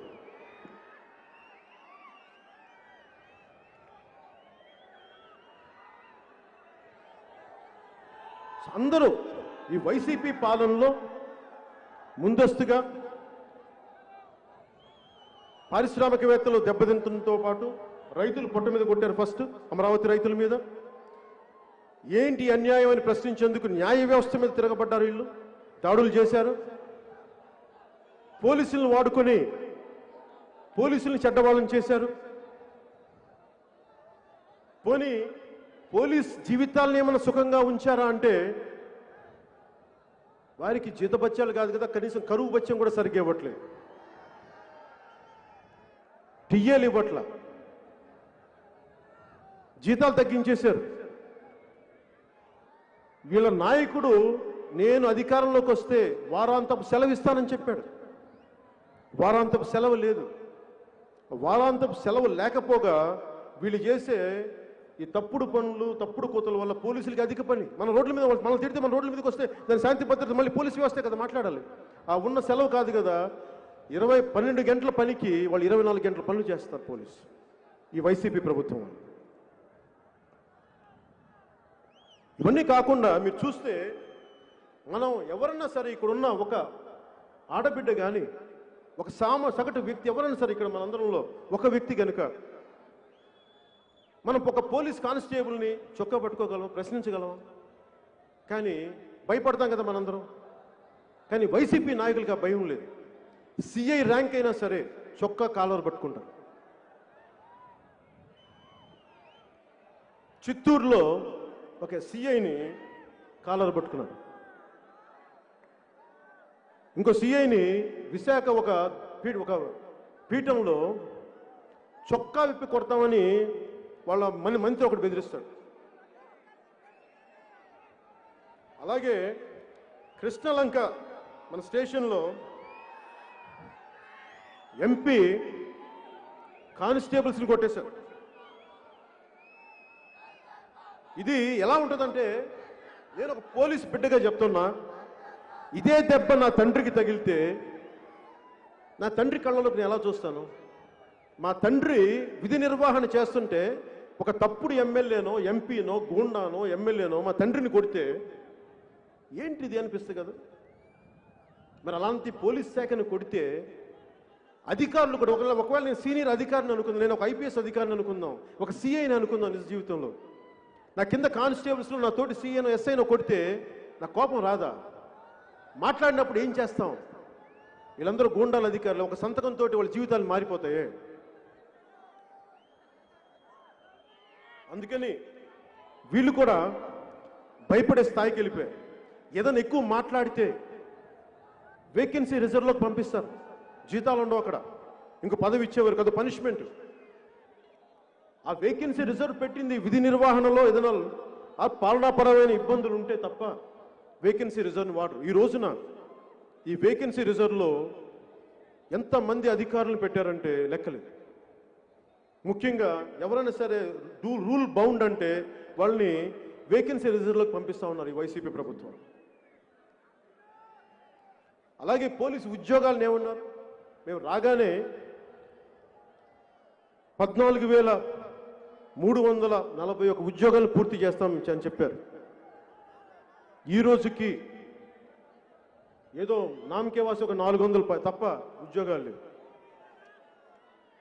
పోనీ ఇందాక చెప్పినట్టుగా అధికారంలోకి వస్తే ఇది పోలీసుల వ్యధ. ఉద్యోగులు పరిస్థితి తీసుకుందాం. మేము వస్తే కాంట్రిబ్యూటరీ సిపిఎస్ స్కీమ్ని రద్దు చేస్తామని చెప్పారు. నేను ఆ రోజు నన్ను కూడా అడిగారు సిపిఎస్ రద్దు చేస్తామంటే నాకు దీని మీద ఇంకా అవగాహన లేదు, నేను 10 మందితో మాట్లాడి చెప్తానని చెప్పాను. కానీ చిన్న అనుభవజ్ఞులు కదా వీళ్ళందరూ, పెద్ద పెద్ద సలహాదారులు ఉన్నారు. అప్పుడు ఇస్తాము సిపిఎస్ అని చెప్పి ఉద్యోగులకి వారి నమ్మకాన్ని సంపాదించి వచ్చిన తర్వాత మొండి చేయి చూపించారు ఉద్యోగులకి. ఏదన్నా అడిగితే ఏమంటున్నారు ఈ రోజున? మా నాయకుడికి ఆ రోజున పాపం విషయ పరిజ్ఞానం లేదు, టెక్నికాలిటీస్ తెలియవంట. ఏంటమ్మా టెక్నికాలిటీ అంటే నాకు అర్థం కావట్లా. టీఈసీహెచ్ ఏంటి ఆ పదవి చెప్పండి. టెక్నికాలిటీస్ అంట. అంటే మీరు రాజ్యాన్ని ఏలాలనుకుంటున్న వాళ్ళు, బాధ్యత తీసుకోవాలనుకుంటున్న వాళ్ళు, అంత అవగాహన లేమేంటి? అలాంత అవగాహన లేమి ఉన్న వాళ్ళు మీరు రాజకీయాలు ఎందుకున్నారు? ఒకవేళ పొరపాటును తప్పు చేసి మేము తప్పు చేసాం క్షమించమని కూడా అడగరే. అది కూడా నా విషయమే. మీకు ఈ రోజున వారి పార్టీ రంగుల కోసమే, పార్టీ రంగుల కోసం 3,000 కోట్లు ఖర్చు పెట్టారు. వారి ప్రకటనలకి 400 కోట్లు వృధా చేశారు. మరి వీటన్నిటి బదులు ఉద్యోగస్తులు ఫిట్మెంట్ ఇవ్వచ్చు కదా, మరి జీవితాలు కొంచెం అదనంగా డబ్బులు ఇవ్వచ్చు కదా. అంటే మీ పార్టీ రంగులు వేసుకోవడానికి 3,000 కోట్లు ఉంటాయి, కానీ మీ అడ్వర్టైజ్మెంట్ వేసుకోవడానికి 400 కోట్లు ఉంటాయి, కానీ ఉద్యోగస్తులు ఇవ్వడానికి డబ్బులు ఉండవు. ఎవరైనా సరే మీరు ఆలోచించండి. వేతనాల సవరణ కమిటీని మేము తీసుకొస్తామంటే ఎవరికైనా ఆశ ఏంటంటే మా జీతాలు పెరుగుతాయి అనుకుంటాం. వైసీపీ వాళ్ళ మాటలకు అర్థాలు వేర్లని చెప్పాను. మేము పెంచుతామంటే తగ్గిస్తామని అర్థం. మేము మద్యపాన నిషేధం అంటే మేము ప్రోత్సహిస్తామని అర్థం. 99,900 కోట్లు ఒక మనకి తెలంగాణ ఆదాయం అయితే ఆంధ్ర ఆదాయం 1,17,136 కోట్లు. ఇంత డబ్బు సంపాదన ఉంది ఇక్కడ. మరి ఎటు వెళ్ళిపోతుంది డబ్బు? ఎవరు అడుగుతారు దీన్ని? అడిగేవాళ్ళు లేరు. అలాగే రహదారులు మీకు తెలుసు, రోడ్స్ పరిస్థితి ఎలా ఉందో, గుంతలమయం. యాక్సిడెంట్లు ఎన్ని అయినాయి అంటే 10% పెరిగింది. ఇది ఇచ్చింది కూడా AP road safety council compile data. ఇది 10.16% మంది యాక్సిడెంట్స్ పెరిగినాయి ఈ రోడ్లు సరిగ్గా వేయకపోవటం వల్ల. 14% చావులు పెరిగినాయి. తీవ్రంగా గాయపడ్డ వాళ్ళు 7.94%. 2021కి 13 జిల్లాలు కలిపి 19,729 యాక్సిడెంట్లు. 21,000 మంది 169 మందికి చాలా తీవ్ర గాయాలు. 8,553 మంది చనిపోయారు రోడ్లు వేయకపోవటం. అంటే 10% పెరిగిపోయింది రోడ్ల యాక్సిడెంట్. రోడ్లు వేయమని అడిగితే అసలు ఎండే మాట ఎవడు? అలాగే తాకట్లో భారతదేశం మన ఆంధ్రప్రదేశ్ అప్పుల్లో మునిగిపోయింది. 7 లక్షల కోట్లు అప్పు అని చెప్తా ఉన్నారు. 7 లక్షల కోట్లు. ఈ రోజున మనకి చాలా మందికి అర్థం కాదు. 7 లక్షల కోట్లు నా జీవితం, రాష్ట్రానికి అప్పుంటే నా పరిస్థితి ఏంటని అనుకుంటాం కదా. నేను చిన్నప్పుడు స్కూల్కి వెళ్ళేటప్పుడు తరిమెల నాగిరెడ్డి గారిది మేము వెళ్ళే Nellore Saint Joseph high school ముందు మాకు టీబీ హాస్పిటల్ ఉండే. ఆ గోడల మీద తాకట్లో భారతదేశం రాశాను. సో తర్వాత నేను మా నాన్నగారు ఇచ్చిన తరిమిల నాగిరెడ్డి గారిది ఆ పుస్తకం చదివిన తర్వాత కొంత పెద్దలతో కొంత అవగాహన చేసుకున్నాను. తాకట్లో భారతదేశం, అప్పుల్లో ఆంధ్రప్రదేశ్ అంటే మనం ఆలోచించాల్సింది నా జీవితంలో అది ఏం ప్రభావితం చేస్తుంది, అది మనం అర్థం చేసుకోవాలి. సో ఈ అప్పులు పరిస్థితిలో మనకి ఏం జరుగుతుంది అని అనటానికి మనం ఒకటే అర్థం చేసుకోవాలి. ఒక కుటుంబాన్ని నడిపే ఒక పెద్ద ఉండి, అతనికి పెద్ద సంసారం ఉంటే, పరిమితమైన ఆదాయం ఉంటే, ఆదాయాన్ని చాలా పద్ధతిగా డిస్ట్రిబ్యూట్ చేయాలి. ఒకసారి సరిపోకపోతే కొంత బయట నుంచి కొంత అప్పు తీసుకురావాలి. అప్పు తెచ్చి కాన్స్టెంట్గా అప్పు తీర్చే మార్గాలను ఎతకాలి. కనీసం వడ్డీలు కట్టే పరిస్థితిని ఎతకాలి. వడ్డీలు పెరిగిపోయి అప్పులు తీర్చలేని పరిస్థితి వదిలేద్దాం. కనీసం వడ్డీలు కూడా కట్టలేని పరిస్థితులు ఉంటే ఇంక పిల్లలకి పెట్టలేడు. ఎంతసేపు పిల్లలకి ఒక పండగకో, ఒక పబ్బానికో, ఒక పసుపు కుంకానికో తండ్రి ఇద్దామంటే డబ్బులు ఉండవు అక్కడ. సో ఈ పరిస్థితుల్లో అలాగే ఒక రాష్ట్ర ప్రభుత్వం కూడా 7 లక్షల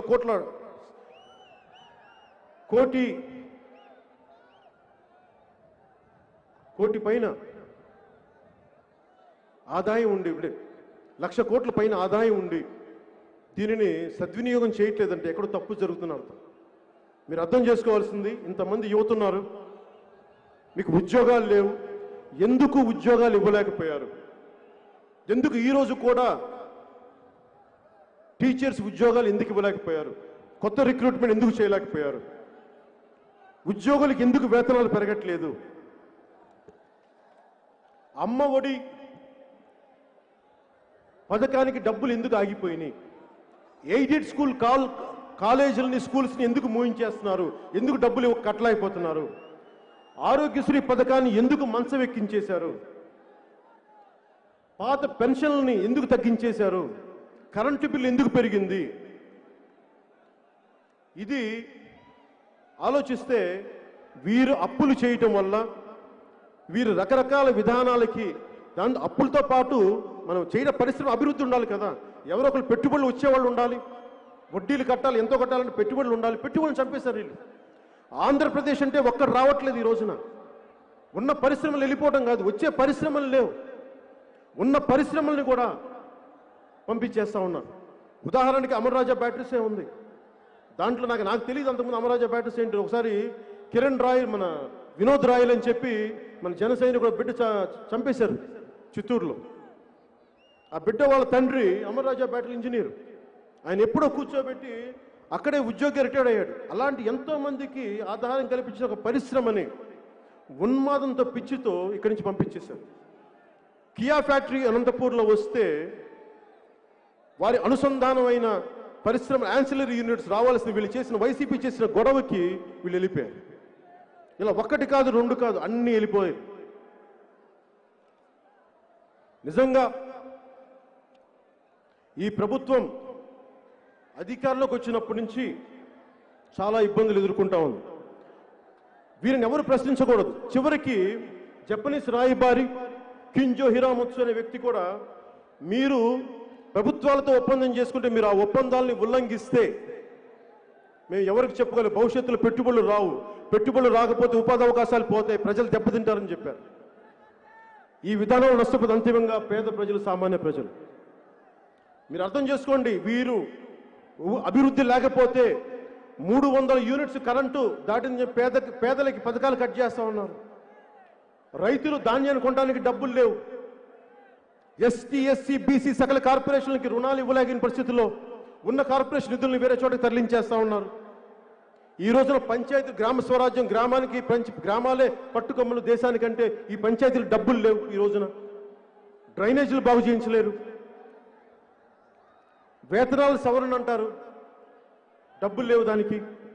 మద్య నిషేధం అని చెప్పారు, మద్యం మీద కోట్లు సంపాదిస్తూ ఉన్నారు.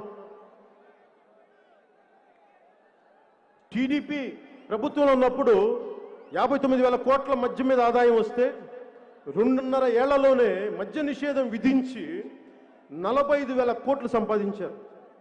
టీడీపీ రికార్డు బ్రేక్ చేశారు 2.5 సంవత్సరాలు. ధరలు పెంచితే మద్యం తాగేవాళ్ళు తగ్గిపోతారని చెప్పి ఒక దరిద్రపు నీచ నికృష్టమైన ఒక హీన వాదన ఒకటి వినిపిస్తారు. డబ్బులు పెంచితే ఎవడైనా సరే వ్యసనాన్ని నియంత్రించగలరుగా, నిర్మూలించగలరా? పైగా ఈ నాసిరకం లిక్కర్ ఒకటి అమ్ముతారు. దానివల్ల ఈ మధ్యనే మనకి జంగారెడ్డిగూడెంలో 812 మంది చనిపోయారు ఇలిసిట్ లిక్కర్ తాగి. ఇండియన్ మేడ్ ఫారిన్ లిక్కర్ అంటాం కదా, IMFL అని. అది కాదు, ఇడుపులపాయ మేడ్ ఫారిన్ లిక్కర్.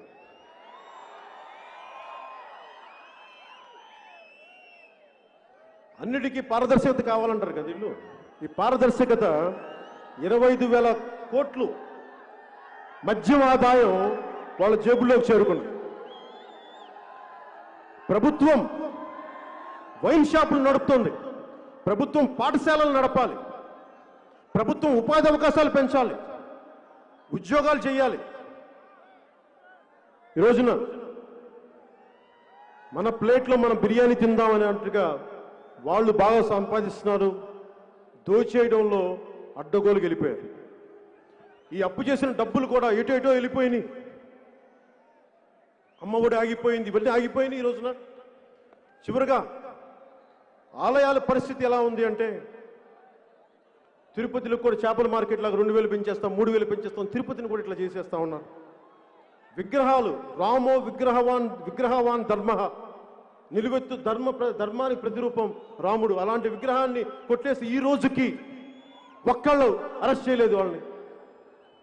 అలాగే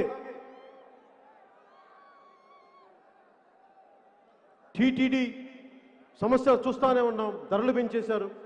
అసలు ధార్మిక మండలి ఇలాంటి చాలా మంది పదే నన్ను అడుగుతా ఉన్నారు, అసలు ఎండోమెంట్స్ యాక్ట్ మీద మీ ఉద్దేశం ఏంటి? ఈ దేశం సెక్యులర్ దేశమే అయితే ఒక మతానికి ఒక న్యాయం, ఇంకో మతానికి ఇంకో న్యాయం ఏంటి? సెక్యులరిజం అంటే అందరినీ సమానంగా చూడటం కదా. మస్జిదుల మీద కంట్రోల్ లేదు, కంట్రోల్లో పెట్టుకోదు ప్రభుత్వం. చర్చిల మీద కంట్రోల్ పెట్టుకోదు ప్రభుత్వం. హిందూ దేవాలయాల మీద ప్రభుత్వ నియంత్రణ ఏంటి?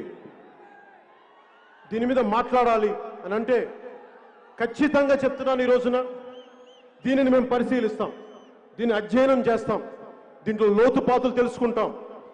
టీటీడీ యాక్ట్ని సవరించాల్సి వస్తే, ఈ ఎండోమెంట్స్ యాక్ట్ని సవరించాల్సి వస్తే ఖచ్చితంగా పెద్దలందరితో కూర్చొని మేమందరం కూర్చొని ఒక సమిష్టి నిర్ణయం తీసుకుంటాం.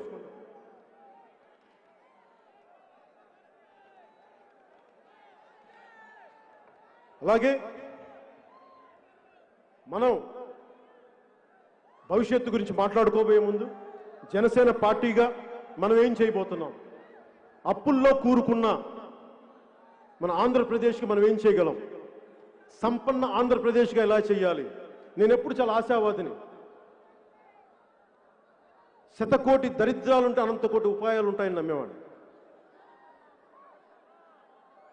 ఇది జనసేన తీసుకోబోతున్న ఒక షణ్ముఖ వ్యూహం, ఆంధ్రప్రదేశ్ అభివృద్ధికి, సంపన్నం చేయడానికి, సుసంపన్నం చేయడానికి. అప్పుల్లో ఉన్న ఆంధ్రప్రదేశ్ రాష్ట్రాన్ని అప్పులు లేని ఆంధ్రప్రదేశ్ రాష్ట్రంగా చేయాలన్నదే నా లక్ష్యం. తద్వారా ఆర్థిక అభివృద్ధి సాధించడమే లక్ష్యం. ఇందుకోసం ఒక బలమైన నూతన పారిశ్రామిక విధానాన్ని తీసుకొస్తాం, ఇన్వెస్టర్ ఫ్రెండ్లీ గవర్నెన్స్ని తీసుకొస్తాం. విశాఖని విశ్వనగరంగా, విజయవాడ తిరుపతిని బలమైన హైటెక్ నగరాలుగా తీర్చిదిద్దుతాం. అమరావతి రాజధాని అన్ని వర్గాలకి, అన్ని కులాల వారికి అవకాశాల నివాసం కల్పించే ఒక అభ్యుదయ, ఒక రాజధానిగా అమరావతిని మేము ముందుకు తీసుకెళ్తాం. మద్రాసు నుంచి విడిపోయినప్పుడు తెలుగు రాజధానిగా కర్నూలు నగరం ఇచ్చిన కర్నూలు నగరాన్ని రుణం తీర్చుకుంటాం. కర్నూలు జిల్లాకి దామోదరం సంజయ్ గారి కర్నూలు జిల్లాగా నామకరణం చేస్తాం, అభివృద్ధి తీసుకుంటాం. రాయలసీమ బిడ్డలందరినీ, ఎక్కడో గల్ఫ్లో ఎక్కడో వెళ్ళిపోయిన వ్యక్తులందరినీ రాయలసీమను అభివృద్ధి చేసి వారందరినీ ఇక్కడికి ఉపాధి అవకాశాలు తీసుకొస్తాం. అలాగే అల్పాదాయ వర్గాల వారి ఇళ్ల నిర్మాణానికి, వైట్ రేషన్ కార్డు హోల్డర్స్ అందరికీ ఇసుక ఉచితంగా ఇస్తాం.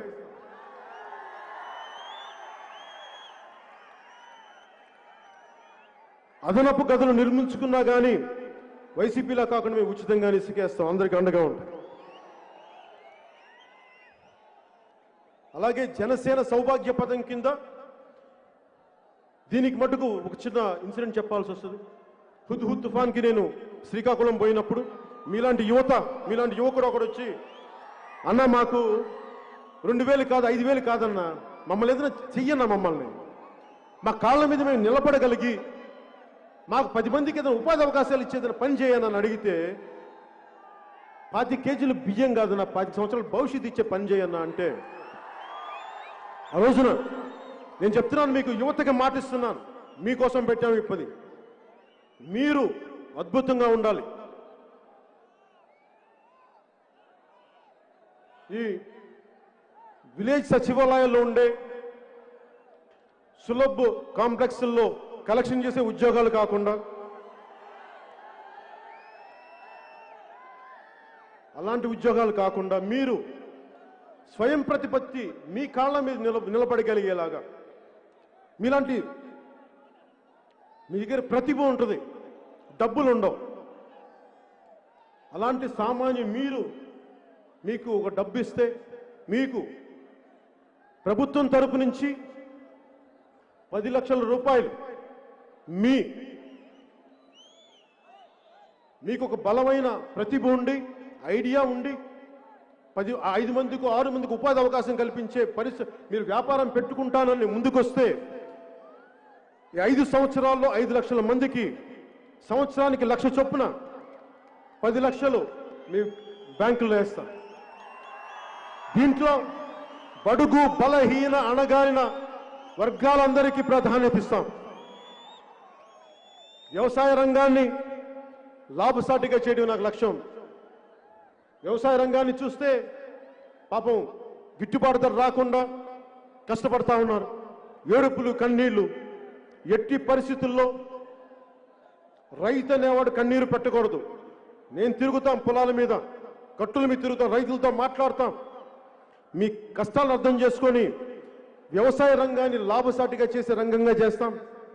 మద్దతు ధరల్లో ఎట్టి పరిస్థితుల్లో తగ్గకుండా చర్యలు, ఫుడ్ ప్రాసెసింగ్ యూనిట్లు కానీ, వ్యవసాయానికి మూలాధారమైన పంట కాలువలు కానీ, మినీ రిజర్వాయర్లు కానీ, వాటన్నిటినీ ఆధునీకరిస్తాం. అలాగే ఆరోది మన ఆంధ్రప్రదేశ్, మన ఉద్యోగాలు, ప్రభుత్వం ఖాళీగా ఉన్న ప్రతి ఉద్యోగాన్ని జనసేన అధికారంలోకి రాగానే భర్తీ చేస్తాం. నిరుద్యోగుల ప్రయోజనాలని కాపాడటం జనసేన లక్ష్యంగా తీసుకుంది. ప్రైవేట్ రంగంలో కూడా ఏటా 5 లక్షల ఉద్యోగాలు కల్పించే ప్రణాళికలు చేస్తాం. ఉద్యోగులకి వేతన సవరణ, పిఆర్సి సవరణ చేస్తాం. సిపిఎస్ని ఈరోజు నేను ఉద్యోగాలు, ఒక ప్రభుత్వ ఉద్యోగి కొడుకుగా మీకు చెప్తున్నాను, సిపిఎస్ని మేము రద్దు చేస్తాం. నేను ఆలోచించాను, మాట్లాడాను, నేను చెప్తున్నా, సిపిఎస్ని రద్దు చేస్తాం, పాత పెన్షన్ విధానాన్ని తీసుకొస్తాం, మీకు అండగా ఉంటాం. అలాగే ముందుకు తీసుకెళ్తున్న సమయంలో, ఈ 2.5 నెలల సమయంలో స్థానిక సంస్థల ఎన్నికల్లో కానీ మా జన సైనికుల మీద వైసీపీ గూండాలు దాడులు చేశారు.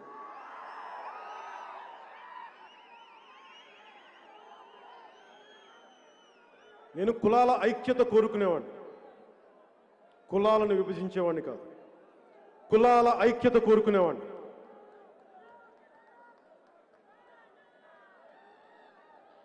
ఈ మాట వైసీపీ నాయకులు ఒకరు, టీటీడీ బోర్డు సభ్యులు, TTD board chairman YV Subbareddy గారు రాశారు. ముందు మాటగా మా నెల్లూరు జిల్లా అధ్యక్షులు మనుక్రాంత్ రెడ్డి గారు, స్నేహితులు గిద్దలూరు నుంచి డాక్టర్ గౌతమ్ రెడ్డి అని, గౌతమ్ రెడ్డి గారు కదా ఆయన పేరు, మను గౌతమే కదా, గౌతమ్ రెడ్డి గారు నా మీద ప్రేమతో పుస్తకం ఇచ్చారు. మీరు రెడ్డి అనే పుస్తకాలు చదువుతారని చెప్పి, ఈ సామాజికంగా మీరు సమతుల్యతల మీద, కులాల మీద చదువుతారు కూడా, ఈ పుస్తకం చదవని మీకు అర్థం అవుతారంటే, ఆ రెడ్డి వైభవం పుస్తకంలో ముందు మాటగా వైవి సుబ్బారెడ్డి గారు రాశారు, ఇప్పుడున్న టీటీడీ చైర్మన్. ఆయన అన్న మాటలు ప్రస్తుతం మన సమాజాన్ని చాలా బలంగా చూపిస్తాయి. కుల ప్రాధాన్యతలు ఆయన చదివిందే ఆయన రాసింది చెప్తున్నాను విత్ ఇన్ కోట్స్. కుల ప్రాధాన్యతలు పెరిగిపోతున్న తరుణంలో ఏ ఇతర కులాన్ని అగౌరవపరచకుండా ఎవరి కులాన్ని వారు అభిమానించుకోవటం ఒక సామాజిక అవసరంగా భావిస్తున్నాను. నేను వారిని గౌరవిస్తాను ఈ వాక్యాలకి. కానీ మరి వైవి సుబ్బారెడ్డి గారిని అడగదలుచుకున్నాను, మీరు ఒక కులాన్ని మరి మీరు ఇంత ఉన్నతంగా రాసి ఒక వాస్తవిక ధోరణితో రాసి ఒక కులాన్ని మీరు వర్గశత్రువుగా ఎలా ప్రకటించింది మీ పార్టీ? ఒక కులాన్ని మీరు వర్గశత్రువుగా ఎలా ప్రకటించారు? దానివల్ల అస్తవ్యస్తం అయిపోతుంది రాష్ట్రం. నేనే ఉన్నాను చాలాసార్లు తూర్పుగోదావరి జిల్లా నుంచి ఎవరు వచ్చినా రకరకాల మాటలు మాట్లాడుతూ ఉంటే అక్కడున్న పెద్ద సామాజిక వర్గమైన కాపులకి శెట్టి బలిజలకి పడదని చెప్తా ఉంటారు. ఆ రోజున శెట్టి బలిజ సామాజిక వర్గానికి చెందిన పితాని బాలకృష్ణ గారు వస్తే ఒకటే చెప్పాను, మనం ఏ కులంలో పుట్టాలో ఎలా పుట్టాలో మనకు తెలీదు, ఎందుకు గొడవలని చెప్పి నేను కోనసీమకు పోయి శెట్టి బలిజ సామాజిక వర్గాన్ని కాపుల్ని కలిపి నేను సోషల్ ఇంజనీరింగ్ చేశాను, మీరు గొడవలు పెట్టుకోకండి, కలిసి ఉండండి, వాళ్ళు నాకు ఓట్లు వేస్తారని కాదు, సమాజం విచ్ఛిన్నం అయిపోయింటే బాధతోటి. మరి నేను ఇంత బాధ్యతగా ఉన్నప్పుడు వైవి సుబ్బారెడ్డి గారు మీకు ఒక విషయాన్ని మీ దృష్టికి తీసుకొస్తాను. మీ కాకినాడ ఎమ్మెల్యే ద్వారంపూడి చంద్రశేఖర్ అనే వ్యక్తి నన్ను అకారణంగా పచ్చి బూతులు తిట్టాడు, నన్ను వినకూడని బూతులని తిట్టాడు. అది మీ వైసీపీ వాళ్ళకి అలవాటు అనుకోండి, నేను భరించాను, నేను తట్టుకున్నాను. కానీ నన్ను తిడితే మా జన సైనికుల కోపాలు వస్తాయి, మా ఆడపడుచుల కోపాలు వస్తాయి, మా వీర మహిళల కోపాలు వస్తాయి, మా నాయకుల కోపాలు వచ్చినాయి. నానాజీ గారికి, పంతం నానాజీ గారికి, అందరికీ ఎందుకు ఇలా అన్నామని చెప్పి నిరసన చేయడానికి పోతే వాళ్ళ మీద దాడులు చేశారు. దాడులు చేయడమే కాకుండా నేను నిజంగా చెప్తున్నాను, ఈ రోజున ఇన్ని సంవత్సరాల్లో పార్టీ పెట్టిన 8 సంవత్సరాలు ఏ ఒక్క రోజు కూడా నా మీద ఇన్ని మానసిక అత్యాచారాలు చేసినా కానీ ఏ ఒక్క రోజు కూడా నేను ఎందుకు వచ్చాను రాజకీయాల్లోకి, తప్పు చేశాను ఒక్క క్షణం కూడా అనుకోలేదు. కానీ కొద్ది క్షణాల మటుకు మా ఆడబిడ్డల మీద, మా వీర మహిళల మీద దాడి చేస్తే వాళ్ళు ఏమి తిట్టారో నాకు చెప్తే ఆ రోజు అనిపించింది, అయ్యో నా బిడ్డల్ని ఎందుకు నేను ఈ పరిస్థితిలో పెట్టాను, నేను పాలిటిక్స్ రాకుండా ఈ పరిస్థితి వచ్చినది కాదా, ఆ కొద్ది క్షణాలు అనిపించింది.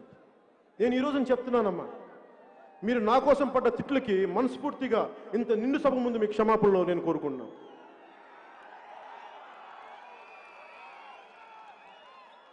వైవి సుబ్బారెడ్డి గారు ఒక అత్యధిక సామాజిక వర్గానికి చెందిన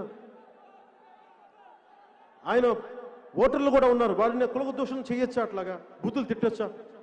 మీరెవరు చెప్పరా? వైవి సుబ్బారెడ్డి గారు మీరు చెప్పరా? మీరు విఘ్నులు, పెద్దవారు, కొంచెం గడ్డి పెట్టండి ద్వారంపూడి చంద్రశేఖర్ గారికి. అలాగే ద్వారంపూడి చంద్రశేఖర్ గారికి కూడా చెప్తా ఉన్నాను, గతంలో మీ కుటుంబానికి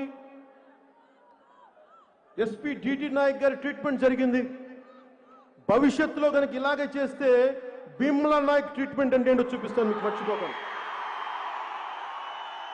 అలాగే ఎవరైనా సరే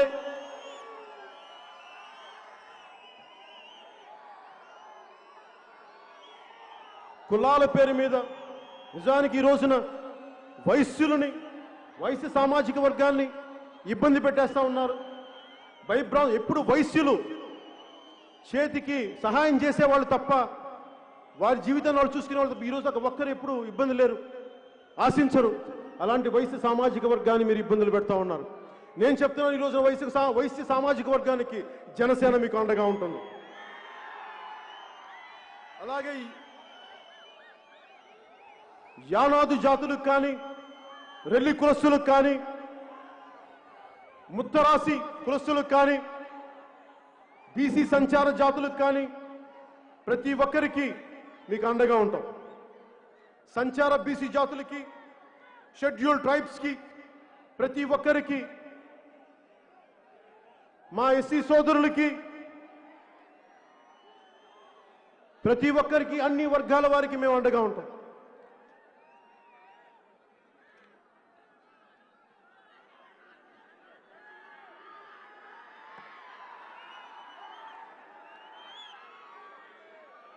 ఈ సభని ఈ మాటలు చెప్పి ముగిస్తున్నాను. పొరుగువాడి మంచితనం దుష్టుడి దురహంకారాన్ని రెచ్చగొడుతోంది. పక్కవాడి సౌభాగ్యం బాలిసుడి గుండెల్లో మంటల్ని రేపుతుంది. ప్రజలు నోళ్లు కొట్టి ప్రజాస్వామ్యాన్ని పాతిపెట్టి గజ దొంగలు ఈనాడు రాజులై ఏలుతున్నారు. బాలగంగాధర్ దేవరకొండ బాలగంగాధర్ తిలక్ రాసిన ఈ కవితా పంక్తులు వర్తమాన వైసీపీ ప్రభుత్వం నడిపిస్తున్న వ్యక్తులకి చాలా సహజంగా వర్తిస్తాయి. కర్ణుడికి కవచకుండలాగా. బాలీసుడు అంటే వైసీపీ శ్రేణులు చెప్తున్నాను, మూర్ఖుడు, నా ఉద్దేశంలో దుర్మార్గుడు అని అర్థం. అధికార మదంతో ఒళ్ళు బలిసి కొట్టుకుంటున్న వైసీపీ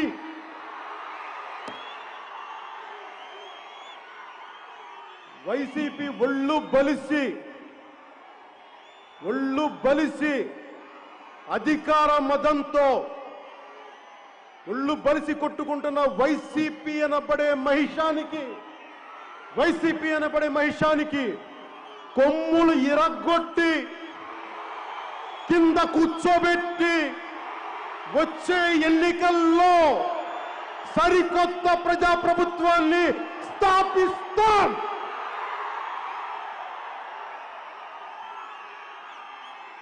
ఇదే ఆవిర్భావ సభ యొక్క లక్ష్యం, ఉద్దేశం. అలాగే భారతీయ జనతా పార్టీ నాయకులు, పెద్దలు నాకు రోడ్ మ్యాప్ ఇస్తామని చెప్పారు. నేను ఎదురు చూస్తున్నాను. మీరు ఎప్పుడు రోడ్ మ్యాప్ ఇస్తారో చెప్పండి. ఈ వైసీపీ ప్రభుత్వం ఎలా గద్దెదించాలో చెప్పండి, మేము చేస్తాం. అలాగే 1900 ఎమర్జెన్సీ టైంలో అప్పుడు కాంగ్రెస్ ప్రభుత్వానికి ఆ వ్యతిరేక శక్తులన్నీ ఎలా కలిసినాయో, వైసీపీ వ్యతిరేక ఓటుని నేను ఈ రోజున మీకు సభాముఖంగా ఆంధ్రప్రదేశ్ బాగు కోసం చెప్తున్నాను. ఈ రోజున బీజేపీ పెద్దలు నాకు సరైన రోడ్ మ్యాప్ ఇస్తారని నేను ఆశిస్తున్నాను. మీలాగే అది వచ్చిన రోజున వైసీపీ వ్యతిరేక ఓటుని చీల్చే ప్రసక్తే లేదు. పార్టీలు వ్యక్తిగత లాభాలు వదిలి రాష్ట్ర ప్రయోజనాలకి వచ్చినప్పుడు అప్పుడు పొత్తుల గురించి ఆలోచిస్తాం. నేను నలుగురికి ఇచ్చేవాడిని, అడిగేవాడిని కాదు. నేను 10 మందికి పెట్టేవాడిని, దోచుకునేవాడిని కాదు. ఎవరి దగ్గర నుంచి ఏం ఆశించేవాడిని కాదు. అందరూ బాగుంటే చాలు అనుకునేవాడిని. 5 ఏళ్లకు ఒకసారి వచ్చే ఎన్నికల అధికారం కోసం కాదు, పుట్టబోయే బిడ్డల తరం కోసం ఆలోచించేవాడిని. ఎదుగుతున్న తరం భవిష్యత్తు ఏం చేయాలని ఆలోచించేవాడిని. ఇన్ని సంవత్సరాలు ప్రజలకు అండగా ఉన్నాను, భుజం కాశాను. ఇప్పుడు నేను సంపూర్ణ ఆత్మవిశ్వాసంతో చెప్తున్నాను, ఈ ఆంధ్రప్రదేశ్ రాష్ట్ర బాధ్యతని పవన్ కళ్యాణ్ తీసుకుంటాడు, జనసేన తీసుకుంటాడు.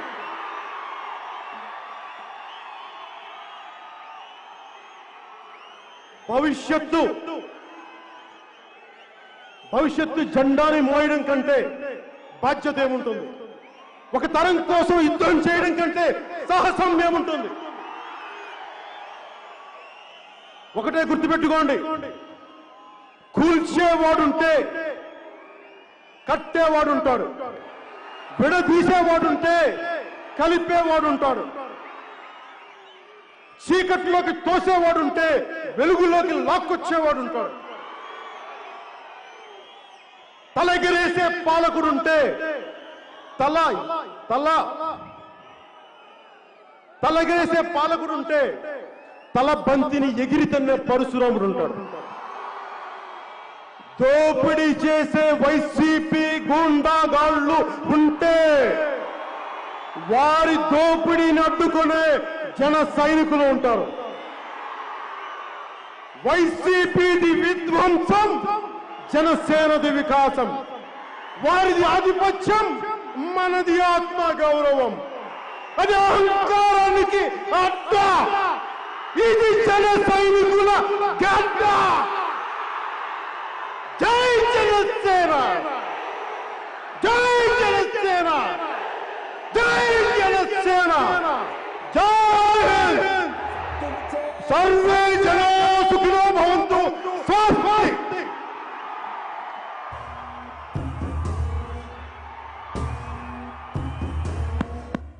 గల గల గల గాజులెగిరే గుండాలకు గుండె చెదిరే మన మన మన మన మన మన అన్న జన జన జన జన జన సేన మన మన మన మన మన అన్న జన జన జన జన జన సేన మన మన మన మన మన అన్న జన జన జన జన సేన సయోగుడివై పద తెరమలుములో నిలవని వేకువ సూర్యుడివై పద ఏ చెట్టు కొంకు లేని జన సైనికుడై పద.